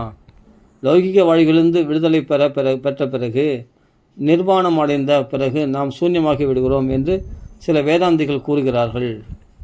இது அபாயகரமான தத்துவமாகும். இயற்கையிலேயே உயிர் வாழும் ஜீவனானது சூன்யமாவது கிடையாது. இதெல்லாம் பொய். இந்த ஆத்மான்றது சத்தியம். அப்படிங்கும்போது அது எப்படி சூன்யமாகும்? சூன்யன்றது ஜீரோ. ஒன்றுமே இல்லாமல் எப்படி ஆக முடியும்? எல்லாம் எல்லாம் ஒன்றுமே இல்லை. இருட்டில் என்னென்னா கரண்ட் ஆஃப் ஆயிடுச்சு. ஆனால் நான் இருக்கிறது எனக்கு தெரியுதில்ல. நான் என்ன பண்ண வெளிச்சத்தை தேடுவேன், எங்கன்னா வத்திப்படி இருந்தால் தேடுவேன். இருட்டு அப்படியே இருட்டாக இல்லை. அந்த இருட்டில் வெளிச்சத்தை உண்டாக்குறதுக்கு நான் இருக்கேன். அப்போ நீ இருக்கிறல்ல, அப்போ நீ இருக்கிறது சத்தியம் தானே. அப்புறம் அது எப்படி சூன்யமாக இருக்கும்? இருட்டு சூன்யம், ஆனால் நீ சூன்யம் இல்லை. அது மூலம் புரிஞ்சுக்கணும். லௌகிக வாழ்விலிருந்து விடுதலை பெற்ற பிறகு, நிர்வாணம் அடைந்த பிறகு நாம் சூன்யமாக்கி விடுகிறோம். அது பௌத்த கொள்கை. சில பேர் அப்படி பண்ணுறாங்க. ஆனால் இந்த லௌகிக தன்மையை கடக்கும்போது நம்மளுடைய நிலை என்னென்னா சூன்யமாகிறது கிடையாது. பௌத்த மதத்தை சொல்கிற மாதிரி நாம் என்ன பண்ணுறோம்? விடுதலை பெற்ற பிறகு நிர்வாணம் சூன்யமாக்கி விடுகிறோம் என்ற சில வேதாந்திகள் கூறுகின்ற அது கிடையாது. இது அபாயகரமான தத்துவமாகும். இது கிடையாது. இயற்கையிலேயே உயிர் வாழும் ஜீவனானது சூன்யம் ஆவது கிடையாது. நாம் நோய்வாய்ப்பட்டிருக்கலாம், பல வகையில் துன்பப்படலாம். இருந்தாலும் மருத்துவர் நமது நோய்களையும் துன்பங்களையும் நம்மை கொல்லுவதன் மூலம் போக்குவதாக கூறினால், துன்பப்பட்டாலும் பரவாயில்லை, என்னை கொல்லாதீர்கள் என்றே கூறுகிறோம் இல்லையா? அப்போ துன்பங்களுக்கு முடிவு காண நாம் கொல்லப்படுவதை ஒருபொழுதும் விரும்புவதில்லை. எனவே லௌகிக வாழ்க்கைக்கும் பிறகு சூன்யமே உள்ளது என்பது வசீகரமானதும் அல்ல, உண்மையானதும் கிடையாது, உண்மையானதும் அல்ல. நாம் நித்தியமானவர்கள். அது ஒரு பெருமையாக சொல்லிடுறாங்க. நான் சூன்யமாக போய்டுவோம் பௌத்தர்கள். அது சூன்யம், அது ஒரு பெருமையாது, தன்னைத்தானே அழிச்சிக்கிறது. அது அவங்களுக்கே ஆறுதல் இல்லையா மனசில்? அப்படி சொல்லும்போதே அவங்களுக்கு உண்மையிலே அவங்கள மனசே சூன்யமாயிடும். அப்படி கிடையாது. அப்படி மேலோட்டமாக சொல்லும்போது நம்மளுக்கு மனசு பார்த்தா பயத்தை உண்டாகுது, அபாயகரத்தை உண்டாகுது. அதே சமயத்தில் ஆறுதலுக்காவது நான் நித்தியமானவன் சொல்லிக்கலாம்ல. ஆத்மா நித்தியமானவன், அழிவதில்லை. இறப்புக்கு பிறகு உடம்பு தான் போகுது, நான் ஆத்மா அப்படியே தான் இருக்கிறேன் அப்படின்னு சொல்லிக்கலாம்ல. அவங்க ஆறுதல் கிடையாது. அது கூட வழியெல்லாம் பண்ணிக்கிறாங்களாம் இது மாதிரி சூன்யவாதிகள். ஆனால் நம்ம சாஸ்திரம் அப்படி இது ஆறுதலுக்காக சொல்லக்கூடிய விஷயம் இல்லை. உண்மையிலேயே நம்ம ஆத்மஸ்வரூபம், ஆத்மா அழியாது நித்தியமானதாக இருக்கிறது. சூன்யத்திலேருந்து சரி அப்படின்னா நம்ம இதுக்கு முன்னாடி நம்ம சூன்யமாக இருந்துடணும். இப்படி இதை விவாதம் பண்ணோம்னா இது எங்கேயோ போகும். அப்போது நம்ம சூன்யத்திலேருந்து ஒன்று உற்பத்தி ஆகாது. இல்லாத ஒரு பொருள்லேருந்து எப்படி ஒரு பொருள் உற்பத்தி ஆகும்? எதோ அப்பா அம்மா இருந்தால் தான் புள்ள ஒருத்தன் இருப்பான். அப்பா அம்மா இல்லாமல் புள்ள வந்துட்டான்னா அது எப்படி? டெஸ்ட் பேபியா? அதுக்கும் ஒரு அப்பா அம்மாவனுடைய வீரிய அணுக்கள் வேணும் இல்லையா? அப்புறம் அது தான் காரணம், காஸ் அண்ட் எஃபெக்ட். சூன்யத்திலேருந்து எல்லாம் அது எப்படி சூன்யத்திலேருந்து வரும்? சூன்யத்திலேருந்து ஒன்று உண்டாகிறது வாய்ப்பே இல்லையே. அப்புறம் ஒன்று உண்டானது சூன்யத்தில் போய் ஆகுனா சூன்யத்தில் முறையத்துக்கும் வாய்ப்பு கிடையாது. ஒன்று இருக்குதுன்னு இப்போ நம்ம இருக்கிறோன்றது கன்ஃபார்ம் ஆகுதில்ல. இந்த இருக்கிறன்றது எதிலேருந்து உண்டாயிருக்கும்? ஒன்று இருக்குன்றதுல ஒரு விஷயத்துல இருந்தாலே இப்போ இருக்கிறன்ற ஒரு விஷயம் உண்டாயிருக்கு. பரமாத்மாவிலிருந்து ஜீவாத்மா உண்டாயிருக்கு. அப்புறம் மறுபடியும் அது என்னென்னா சூன்யம் ஆகிடும் சொன்னால், இல்லாத ஒரு விஷயத்துலேருந்து எப்படி ஒரு பொருள் வரும்? சான்ஸே இல்லையே. தன்னாலே எப்படி வரும்? ஒரு அப்பா அம்மா இல்லாமல் ஒரு குழந்தை எப்படி உண்டாகும்? தங்கம் இல்லாமல் எப்படி குண்டலம் உண்டாகும்? காரண வஸ்து வேணும் இல்லையா? காரிய வஸ்து உண்டாகணும்னா எல்லாத்துக்கும். மண் இல்லாமல் எப்படி பானை உண்டாகும் இல்லையா?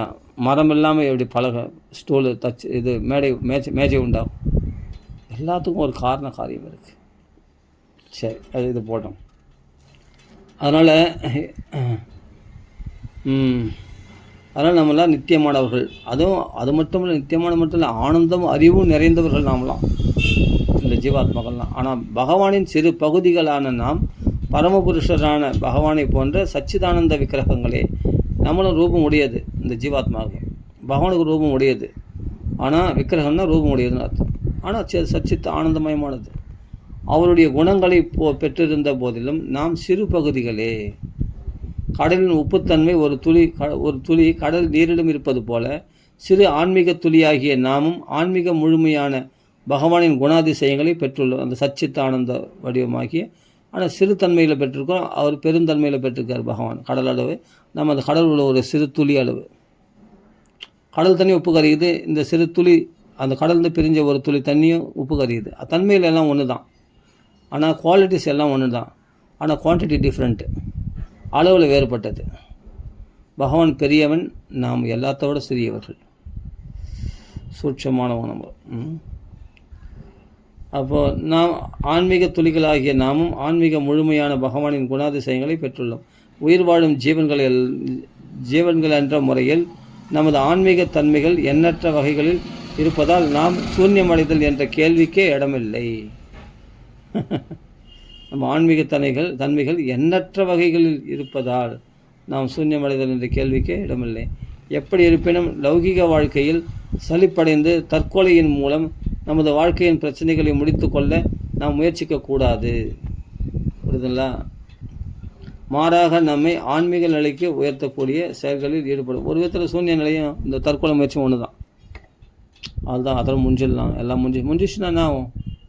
நீ இல்லாமல் போயிடுவேன்? இல்லை, நீ இருப்ப, இன்னும் அதிகமான துன்பங்கள் அனுபவிப்ப. சூசைட் பண்ணுறது ஆத்மஹத்தின்றது மகா பாவம்.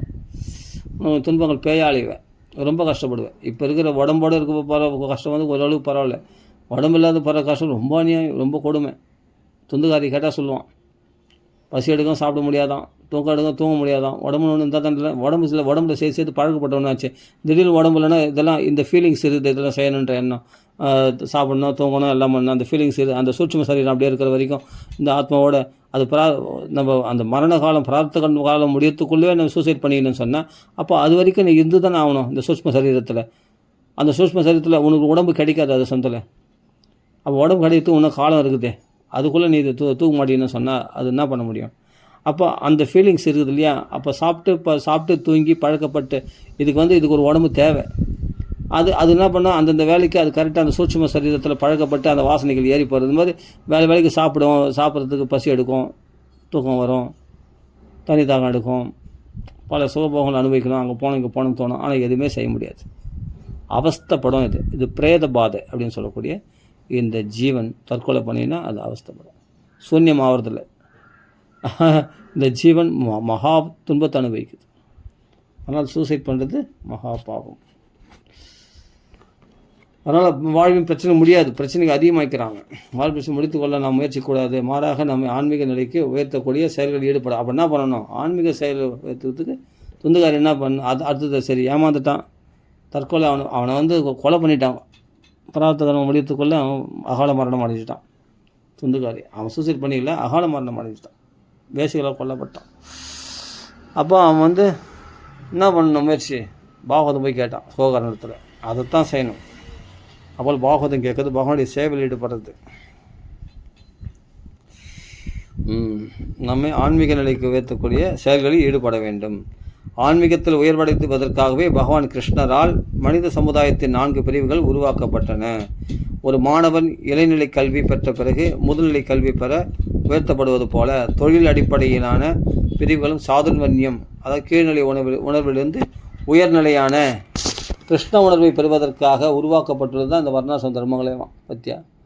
அப்போ டைரெக்டாக சர்வதர்மம் பரித்தேஜா தூக்கி போட்டு கிருஷ்ண பக்தி வந்துட்டுனா கலியுகத்தில் நீ படிப்படியாக பக்குவம் அடைஞ்சு வரத்துக்கு காலம் பிடிக்காது. பிராயண அல்பாயுஷகா, ஆயுசம் குறைச்சிடு. நீ டைரெக்டாக கிருஷ்ண பக்தி பண்ணுறது தான் ரொம்ப ஈஸி. அதுதான் வியாசர்னால நான் வர்ணாசிரம தர்மங்கள்லாம் எழுதுந்து என் மனசு திருப்தி இல்லைன்னு சொல்கிறார். அப்போ நாரத வந்து சொல்கிறார், அதெல்லாம் வேலைக்கு ஆகாது, நீ டைரெக்டாக கிருஷ்ண பக்தியில் சுன்பதான். அதான் என்னது அச்சுத பாவ வர்ஜிதம் ந சோபதே.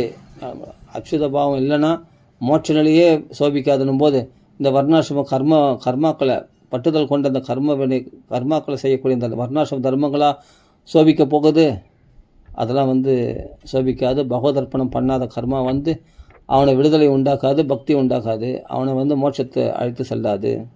அதனால் நீ வந்து பகவத் குணங்களை பற்றி வர்ணிக்கிற, டைரெக்டாக பக்தியில் இந்த மக்களை கொண்டு போய் பக்தியில் ஈடுபட செய், பக்தி சேவையில் ஈடுபட செய், இதான் உன் மனசு சாந்தி கிடைக்கும் அப்படின்னு வியாசருக்கு அறிவுறுத்தினான் நாரதர் டைரெக்டாக. அதுதான் நீ வர்ணாசிரம தர்மங்களை யதா தர்மாதயச்சார்த்த முனிவர்யா அனுகிருத்திதா ந ததா வாசுதேவஸ்ய மகிமாகி அனுவர்ணிதா. நீ எந்தளவுக்கு தர்மங்களை பற்றி நிறைய வர்ணாசிரமங்களை பற்றி நிறைய சொல்லிட்டியோ அந்த வாசுதேவ மகிமைகளை பற்றி நீ சொல்லலை. வர்ணாசிரம தர்மங்கள்லாம் வந்து படிப்படியாக பிக்கப்பாகுது. அது இந்த கலிகாலத்தில் மக்கள் அதெல்லாம் அனுஷ்டிக்க மாட்டாங்க. நேரடியாக பக்தி சேவையில் ஈடுபடுத்து. நாம சங்கீர்த்தனம் பண்ணிட்டோம், ஆமாம், பக்தி சேவையில் பாகவதம் படிக்கட்டும், பகவான் கிருஷ்ணலீலைகளை பற்றி கதைகளை பேசட்டும், பகவத் செயலில் பகவானுடைய சேவைகளை தன் வாழ்க்கையை அர்ப்பணிக்கட்டும், அவர்கள் சீக்கிரமாக கரையேறுவாங்க, அந்த வழியை காட்டி கொடு அப்படின்னு சொல்லிட்டு நாரதர் வந்து வியாசர் உபதேசம் பண்ண பிறகு தான் பாகவதத்தை எழுதினார் வியாசர். அப்போ அதான் ஷார்ட்கட் மெத்தட். நீ சாதுர்வர்ணியம்னா இந்த வர்ண சூத்திரம் கடைப்பிடிச்சு படிப்படியாக நம்ம முன்னேறி வரணும். இது என்றைக்கு நடக்கிற காரியம் இது? மனுஷனுக்கு ஆயுசே குறைவு கலியுகத்தில். அதனால் இது வேலைக்கு ஆகாது. அதனால் மொத்தம் வர்ணாசிரம தர்மங்களுடைய நோக்கமும் கிருஷ்ண உணர்வு அடைகிறது தான், இல்லைன்னு சொல்லவில்ல, வியாசர் இருந்து கரெக்ட் தான். ஆனால் கலியுகத்தில் அது சாத்தியமில்லை. வரப்புற மக்கள் என்ன டைரெக்டாக பக்தியில் ஈடுபடுறது தான் ரொம்ப சிறந்தது. அதான் பகவானும் சொல்கிறான், பகவானுடைய பக்தராகிய நாரதனும் அதை தான் கடைப்பிடிக்கிறார். சர்வதர்மான் பரித்தேஜ மாம் ஏகம் சரணம் வச்சேன். அந்த தர்மங்கள்லாம் நீ கடைப்பிடிக்க முடியாது, விட்டுட்டு என்ன சரணகதி அடைஞ்சிட்டு அப்படின்னு கிருஷ்ணன் சொல்கிறார். நாரதனும் அதான் சொல்கிறார், எந்த அளவுக்கு தர்மத்தை வர்ணிச்சு அந்த வாசுதேவ மகிமாகி அணுவர் வாசுதேவ மகிமை நீ வர்ணிக்கலை. நீ டேரெக்டாக வாசுதேவன் மகிமை வர்ணித்தாவே நீ எல்லா தர்மங்களையும் இந்த கடமைகள்லாம் செய்தனுடைய இந்த கடமைகளை கடந்து விடுகிறான். இந்த கடமைகள் செய்கிற பொறுப்பு அவனுக்கு கிடையாது, அதுக்கு தாண்டி வந்துடுறான் அவன். அப்போ இந்த கடமையை ஸ்வதர்மத்தை கடைப்பிடிச்சு இவன் வந்து என்னென்னா பக்தி பண்ணாமல் ஸ்வதர்மத்தை கடைப்பிடிச்சு இவன் என்ன பிரயோஜனம் அடைய போகிறான்? இல்லை, அது அவனுக்கு பக்தி பண்ணி இவன் ஸ்வதர்மத்தை விட்டாலும் பக்தி பண்ணுறவனுக்கு என்ன அமங்கலம் உண்டாகும்? அபுத் அப்படின்னு பதம் நாரதர் சொல்கிறார். அவனுக்கு மங்களமே உண்டாகும் பகவத் சேவையில் ஈடுபடுறவனுக்கு. அடுத்த பிறகு நல்ல ஸ்ரீமதாம் கேஹே இல்லையா, நல்ல உயர்ந்த பக்தர்கள் குடும்பத்தில் பிறப்பான், இல்லை நல்லா செல்வந்தனாக இருப்பான். செல்வத்தை சம்பாதிக்கிறதுக்காக பகவானை மறந்துட்டு போய் உழைக்கிறான் இல்லையா, அந்த வேலை இருக்காது. நல்லா பணக்கார குடும்பத்தில் போனான்னா செல்வம் சேகரன் அந்த பொறுப்பு அவனுக்கு கிடையாது. அவனுக்கு நான் தூய பக்தியில் ஃப்ரீயாக ஈடுபடலாம். அப்படிப்பட்ட வசதிகள் நான் பண்ணி கொடுப்பேன். பக்தி பண்ணி அவன் பக்குவம் அடையலாம் கூட. நீ சுதர்மத்தை கடைப்பிடித்து பக்தியே வாசனையே இல்லாமல் வெறும் சுதர்மத்தை கடைப்பிடிக்கிறேன்னு சொன்னால் குடும்ப வாழ்க்கையில் ஈடுபடுறான்னா அவன் கடைசியில் கெட்டு குடிச்சு அவனுக்கு கடைசியில் நரகத்தோடு போகிறதுக்கு வாய்ப்பு உண்டு. இதில் ஏதாவது பாவம் வந்துச்சுன்னா சம்பவிச்சதுன்னா, குடும்பத்துக்காக பாவம் செய்தான்னு சொன்னால் அதுக்காக அவன் குடும்பம் வந்து காப்பாற்றாது. பகவானுக்காக இவன் பாவம் செய்தான்னா கூட, இப்போ திருமங்கை ஆழ்வார் அந்த பிரகாரம் கட்டத்துக்கு கொள்ளடிச்சார்னு சொல்கிறாங்க இல்லையா, அப்போது அதனால் வந்து பகவானே பிரத்யட்சமாயிட்டான். அப்போ பகவானுக்காக செய்யக்கூடிய சேவையானது தப்பாக இருந்தால் கூட அது புனிதமானது. ஆனால் பகவானுக்கு இல்லாமல் இவன் வந்து என்னென்னா பகவானுக்காக தன் வாழ்க்கை அர்ப்பணிக்காமல் குடும்பத்துக்காக தன் வாழ்க்கை அர்ப்பணித்து, இல்லை அசத்துக்களுக்காக தன் கஷ்டப்படுறானா, கழுத மாதிரி உழைக்கிறானா, கஷ்டப்படுறானா, இவன் வந்து நரகத்துக்கு போகிறது கூட வாய்ப்பு உண்டு. அவ்வளோதான். நீ சுதந்திரத்தை கடைப்பிடிச்சு அதில் தப்பு ஏற்பட்டுச்சா அதுக்கான பனிஷ்மெண்ட் உண்டு, அதை மறுக்க முடியாது. நீ நல்லது பண்ணுன்னா அதுக்கு அது புண்ணியத்துக்கு ஏற்ற மாதிரி சொர்க்கலோகம் கிடைக்கும். ஆனால் பகவான் அடைய முடியாது. சுதந்திரத்தை கடைப்பிடித்து நோக்கம் என்னன்னா பக்குவம் அடைஞ்சு பகவத் பக்திக்கு வரணும். நீ பக்திக்கு தான் வரலையே, அந்த சுதந்திரத்தோடய ஸ்டாப் பண்ணிட்டே, அது மேலே வரலையே நீ. அதுதான் இங்கே பிரபுபாதா ரொம்ப அழகாக விளக்குறாரு. அதனால் நோக்கம் வந்து புரிஞ்சுக்கணும். அப்போது எது நோக்கம்? வர்ணாசிரம தர்மங்களை செவ்வனை கடைப்பிடிக்கிறது நோக்கம். வர்ணாசிரம தர்மங்கள் மூலமாக பக்குவம் அடைந்து தான் நோக்கம். பக்குவம் அடைஞ்சு பகவத் பக்திக்கு வர்றது தான் நோக்கம். அந்த பகவத் பக்தி அப்போ நீ டேரெக்டாக பகவத் பக்தி எடுத்துக்கலாமே. இந்த வர்ணாசிரம தர்மங்களை நான் ஃபாலோ பண்ண அவசியம் இல்லையே. எது பெஸ்ட்டு? அதான் கிருஷ்ண உணர்வை பெறுவதற்காக உருவாக்கப்பட்டுள்ளது. கிருஷ்ண உணர்வுக்கு உயரும் இவ்வழிமுறையானது ஒத்துழைப்பினால் ஏற்படும் வழிமுறையாகும். மனித சரீரத்தில் தலையே முக்கிய உறுப்பாக கருதப்பட்டாலும் இதர உறுப்புகளான கை கால் ஆகியவை நிராகரிக்கப்படுவதில்லை. அந்த வர்ணாசிரம தர்மங்களை பற்றியே சொல்கிறாரு. அதே போன்ற மனித சமுதாயத்தில் பிரிவுகளில் எந்த ஒரு பிரிவும் நிராகரிக்கப்படுவதில்லை. இந்நான்கு பிரிவுகளில் பிராமணர்கள் புத்தி நிறைந்தவர்களாகவும், அதான் சாத்விகத்தன்மையில் இருப்பவர்கள், அதனால் புத்தி நிறைந்தவர்களாகவும் ஆசிரியர்களாகவும் கருதப்படுகிறார்கள். சத்திரியர்கள் ஆட்சி புரிபவர்களாகவும் போர் வீரர்களாகவும் கருதப்படுகிறார்கள். வைசியர்களோ வியாபாரிகளாகவும் விவசாயிகளாகவும் திகழ்கிறார்கள். சூத்திரர்கள் இவர்கள் அனைவருக்கும் உதவி புரியும் தொழிலாளிகளாக விளங்குகிறார்கள். அதாவது கரெக்டாக இருந்தால் நல்லபடியாக வாழ்க்கை இந்த உலகம் சரியாக இயங்கும். ஆனால் இதில் நான் ஏன் இந்த வேலை செய்யணும், நான் அந்த வேலை செய்தான், நான் பிராமண வேலையை நான் செய்கிறேன், நானே அர்ச்சகர் ஆயிடுறேன் அப்படின்னு. இப்படி ஒழுக்கத்துடன் நடத்தப்படும் மனித சமுதாயத்தில் 4 பிரிவுகளும் தேவைப்படுகின்றன.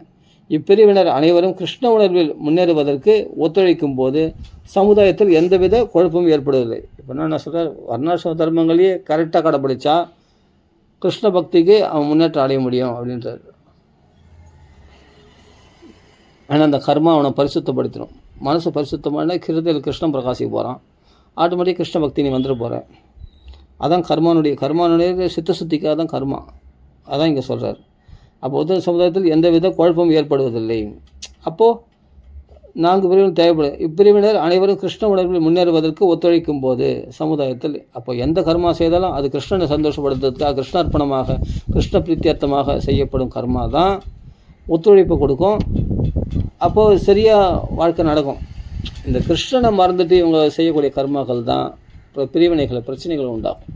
அதான் இங்கே இந்த வர்ணாசிரம தர்மங்களை எப்படி கடைப்பிடிக்கணும், அது கிருஷ்ண பக்தியில் செயல்பட இருக்கணும். கிருஷ்ண பக்தி அர்ப்பணமாகவோ கிருஷ்ண பிரீத்திக்காகவோ செயல்பட வேண்டியதாக இருக்கணும். அப்படி இருந்தால் தான் அந்த வர்ணாசிரம தர்மங்கள் இன்றைக்கி வரைக்கும் செவ்வனே செழிப்பாக இருந்திருக்கும். அந்த கிருஷ்ணனை மறந்ததுனால தான் நடுவில் குழப்படியாக போச்சு. கலியுகத்தில் எல்லாம் கெட்டு போச்சு. இந்த 4 பிரிவுகளும் தேவைப்படுகின்றன. இப்பிரிவினர் அனைவரும் கிருஷ்ண உணர்வில் முன்னேறுவதற்கு ஒத்துழைக்கும் போது அதான் மெயின். சமுதாயத்தில் எந்தவித குழப்பமும் ஏற்படுவதில்லை. அப்படி கிருஷ்ண உணர்வு இல்லைன்னா குழப்பம் ஏற்படும். கண்டிப்பாக அதான் ஏற்பட்டுச்சு கலியுகத்தில். தற்போதைய சமுதாயத்தில் இத்தகைய 4 பிரிவுகள் இருப்பினும் இவரிடையே ஒத்துழைப்பில்லை. ஏன்? கிருஷ்ண பக்தி இல்லை, கிருஷ்ண அர்ப்பணமாக செய்யலைங்க. அனைவரும் அதிருப்தியுடன் இருக்கிறார்கள். இன்று முதலாளிகளுக்கும் தொழிலாளிகளுக்கும் இடையே விட்டு கொடுக்கும் மனப்பான்மை இல்லை, எதிர்ப்பு தன்மை மேலோங்கி விளங்குகிறது. இப்பிரிவினர்களுக்கு இடையே சச்சரவு ஏற்படுவதற்கு காரணம் கிருஷ்ண உணர்வு இல்லாததே இதுதான் மெயினான விஷயம்னா. கிருஷ்ண பிரீத்தியர்த்தம் இல்லைன்னா எல்லாம் குளறுபடி ஆகிடும். கிருஷ்ண சந்தோஷமாக இருந்தால் எவ்வளோ குறைகள் இருந்தாலும் சரி அது பூர்த்தி ஆகிடும். அது பூர்ணமானது கிருஷ்ண பக்தியோடு இருந்தால். நீ ஒன்றுமே தெரியலப்பா, ஆனால் எல்லாம் தெரிஞ்ச ஒரு மகாத்மாவுக்கு சேவை செய்யும்போது நீ எல்லாம் தெரிஞ்சவன் ஆயிடுற. நீ புஸ்தகம் படிவானா, எல்லாம் தெரியும் இல்லையா? அதாவது பாகவத தர்மங்கள் எல்லாம் தெரிஞ்ச பிரபுபாதாவுக்கு சேவை செய்தனால இல்லைன்னா அவர்கள் என்னென்னா அவங்களுக்கு ஒன்றுமே தெரியாது இப்பீஸ்லாம். ஆனால் அவர்கள் என்ன பண்ணாங்க, 4 மாதத்தில் சீக்கிரமாக பக்தியில் வளர்ச்சி அடைந்து சிகை வச்சுட்டு இது பண்ணிட்டு நாம சண்டை பண்ணி அவர்கள் பார்த்தா நிறைய சிஷியர்களை சேர்த்துறாங்க. எதனால் என்ன ஸ்பீச் பண்ணாங்க? ஒன்றும் இல்லை, பிரபுபாதாவுடைய வார்த்தைகளை அப்படியே திரும்ப சொன்னாங்க. அப்போ நீ என்ன கற்றுக்கணும்? நீ ஒன்றுங்க, நான் தனியாக படிக்கலை, குருநாதர் சொன்னதை அப்படியே போய் ஒப்பிச்சேன். அப்போ நீ பர்ஃபெக்ட்டு. குருநாதரை ஃபாலோ பண்ணும்போது நீ பர்ஃபெக்ட், நீ 100% பர்ஃபெக்ட்.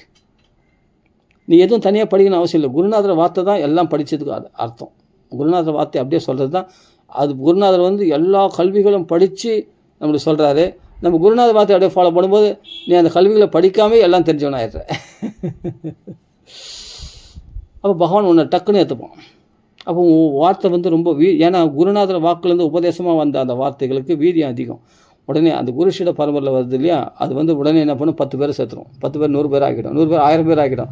அப்படியே ஜெயபத்தா மகாராஜுக்கு 50,000 சிஷ்யர்கள், 70,000 சிஷ்யர்கள். எப்படி எல்லாம் குருநாதருடைய கிருபை, பிரபுபாதனுடைய கிருபை. பிரபுபாதா என்ன அவர் சொல்கிறாரு, நான் என்ன ஸ்பீச் பண்ண தெரியாது, என்ன பண்ண தெரியாது, நான் எப்படி வெளிநாட்டில் போய் ஸ்பீச் பண்ணுறது, ஏதோ சொல்லலாம் அப்படின்னா. பக்தி சித்தாந்த சரஸ்வதி சுவாமி வாக்கு கொடுத்துட்டு அவர் என்ன பண்ணார், கட்டளை இட்டார். அந்த கட்டளை அனுசரிக்கிறான், அவ்வளோதான். அந்த கட்டளை அனுசரிக்கணும் போது அப்புறமா என்னென்னா, அப்புறமா எப்படியாப்பட்ட கிங்கு, பெரிய பெரிய ஃபாரினர்ஸ், இவன் பெரிய பெரிய மத போதகர், அந்த மத தலைவன் எவனும் இவர்களை பேட்டி காண்றான்.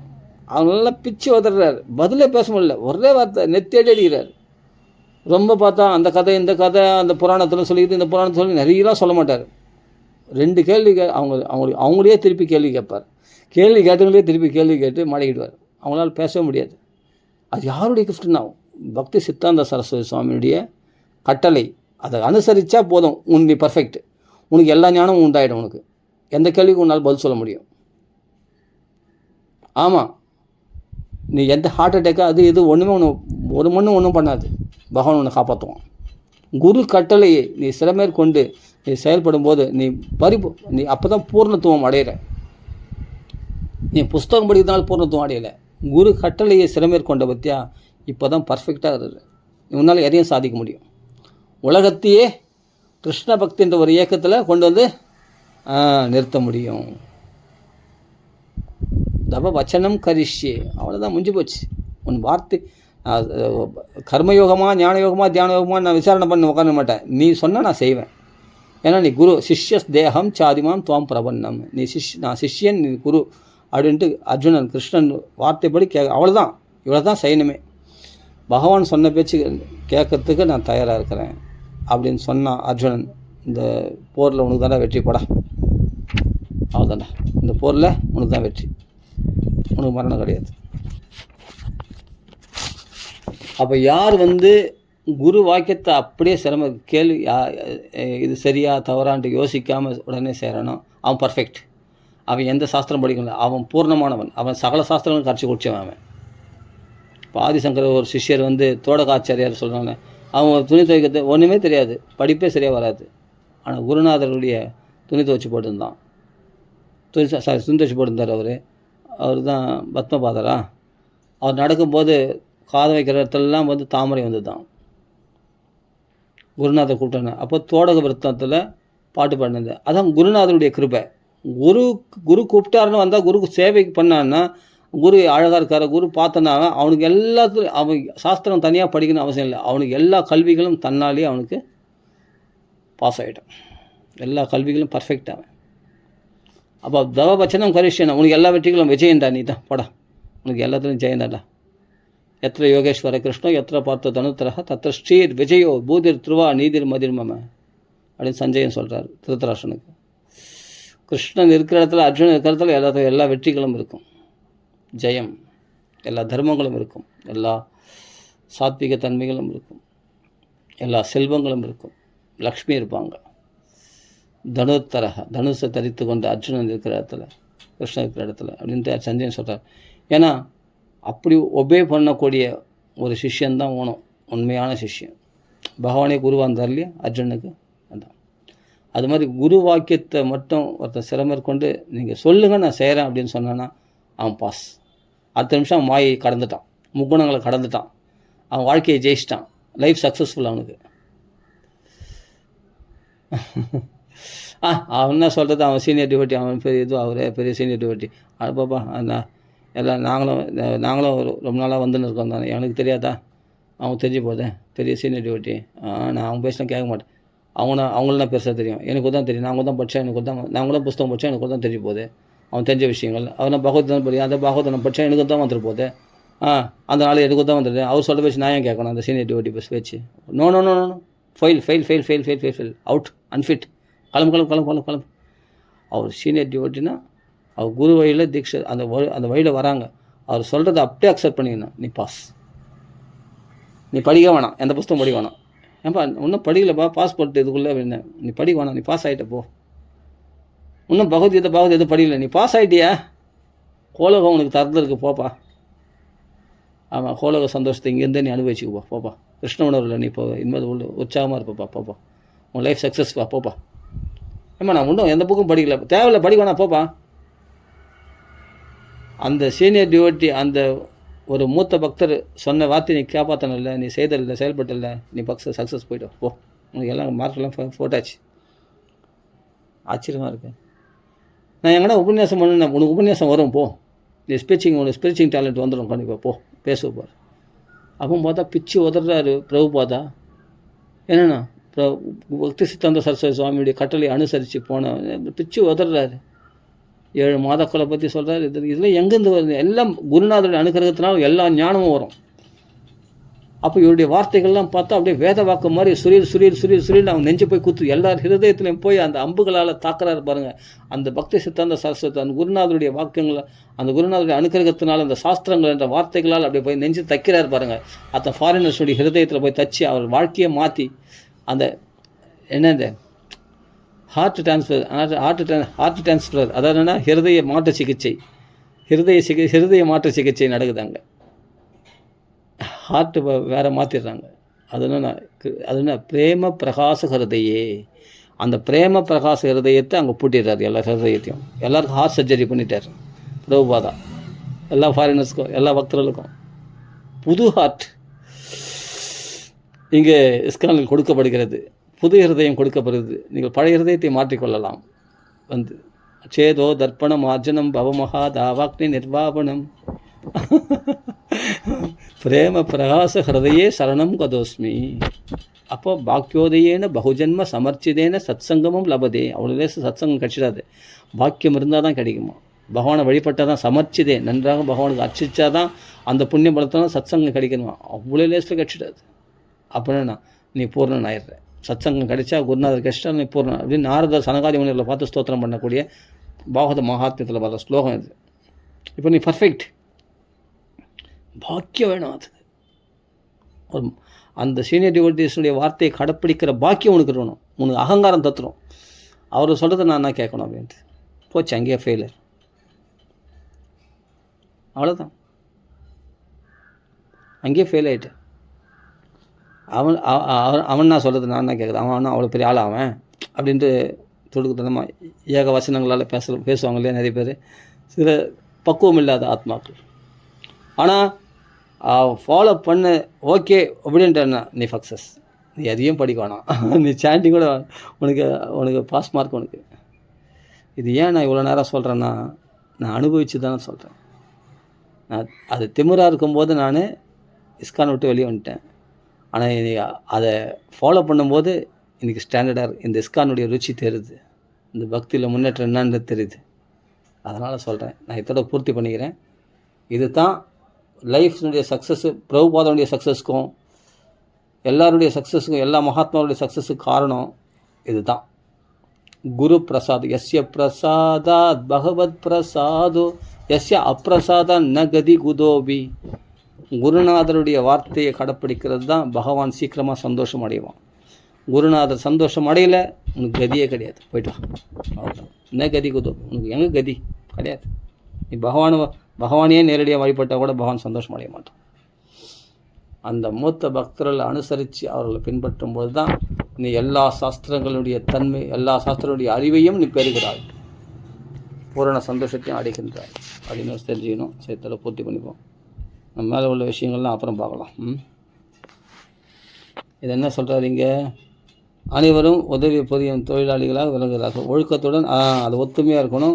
பகவான் கட்டளை அனுசரிக்கும். தற்போதைய சமுதாயத்தில் 4 பிரிவுகள் இருப்பினும் இவருடைய ஒத்துழைப்பில்லை. அனைவரும் அதிருப்தியுடன் இருக்கிறார்கள் என்று முதலாளிகளுக்கும் தொழிலாளர்களுக்கும் இடையே விட்டு கொடுக்கும் மனப்பான்மை இல்லை, எதிர்ப்பு தன்மையே மேலோங்கி விளங்குகிறது.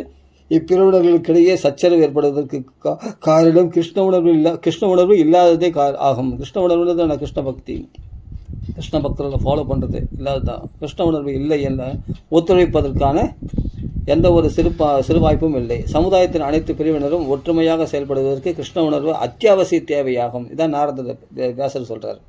கிருஷ்ண பக்தியினால்தான் அவர் பக்குவம் அடைவார்கள், சீக்கிரமாக பரிசுத்தம் அடைவார்கள்.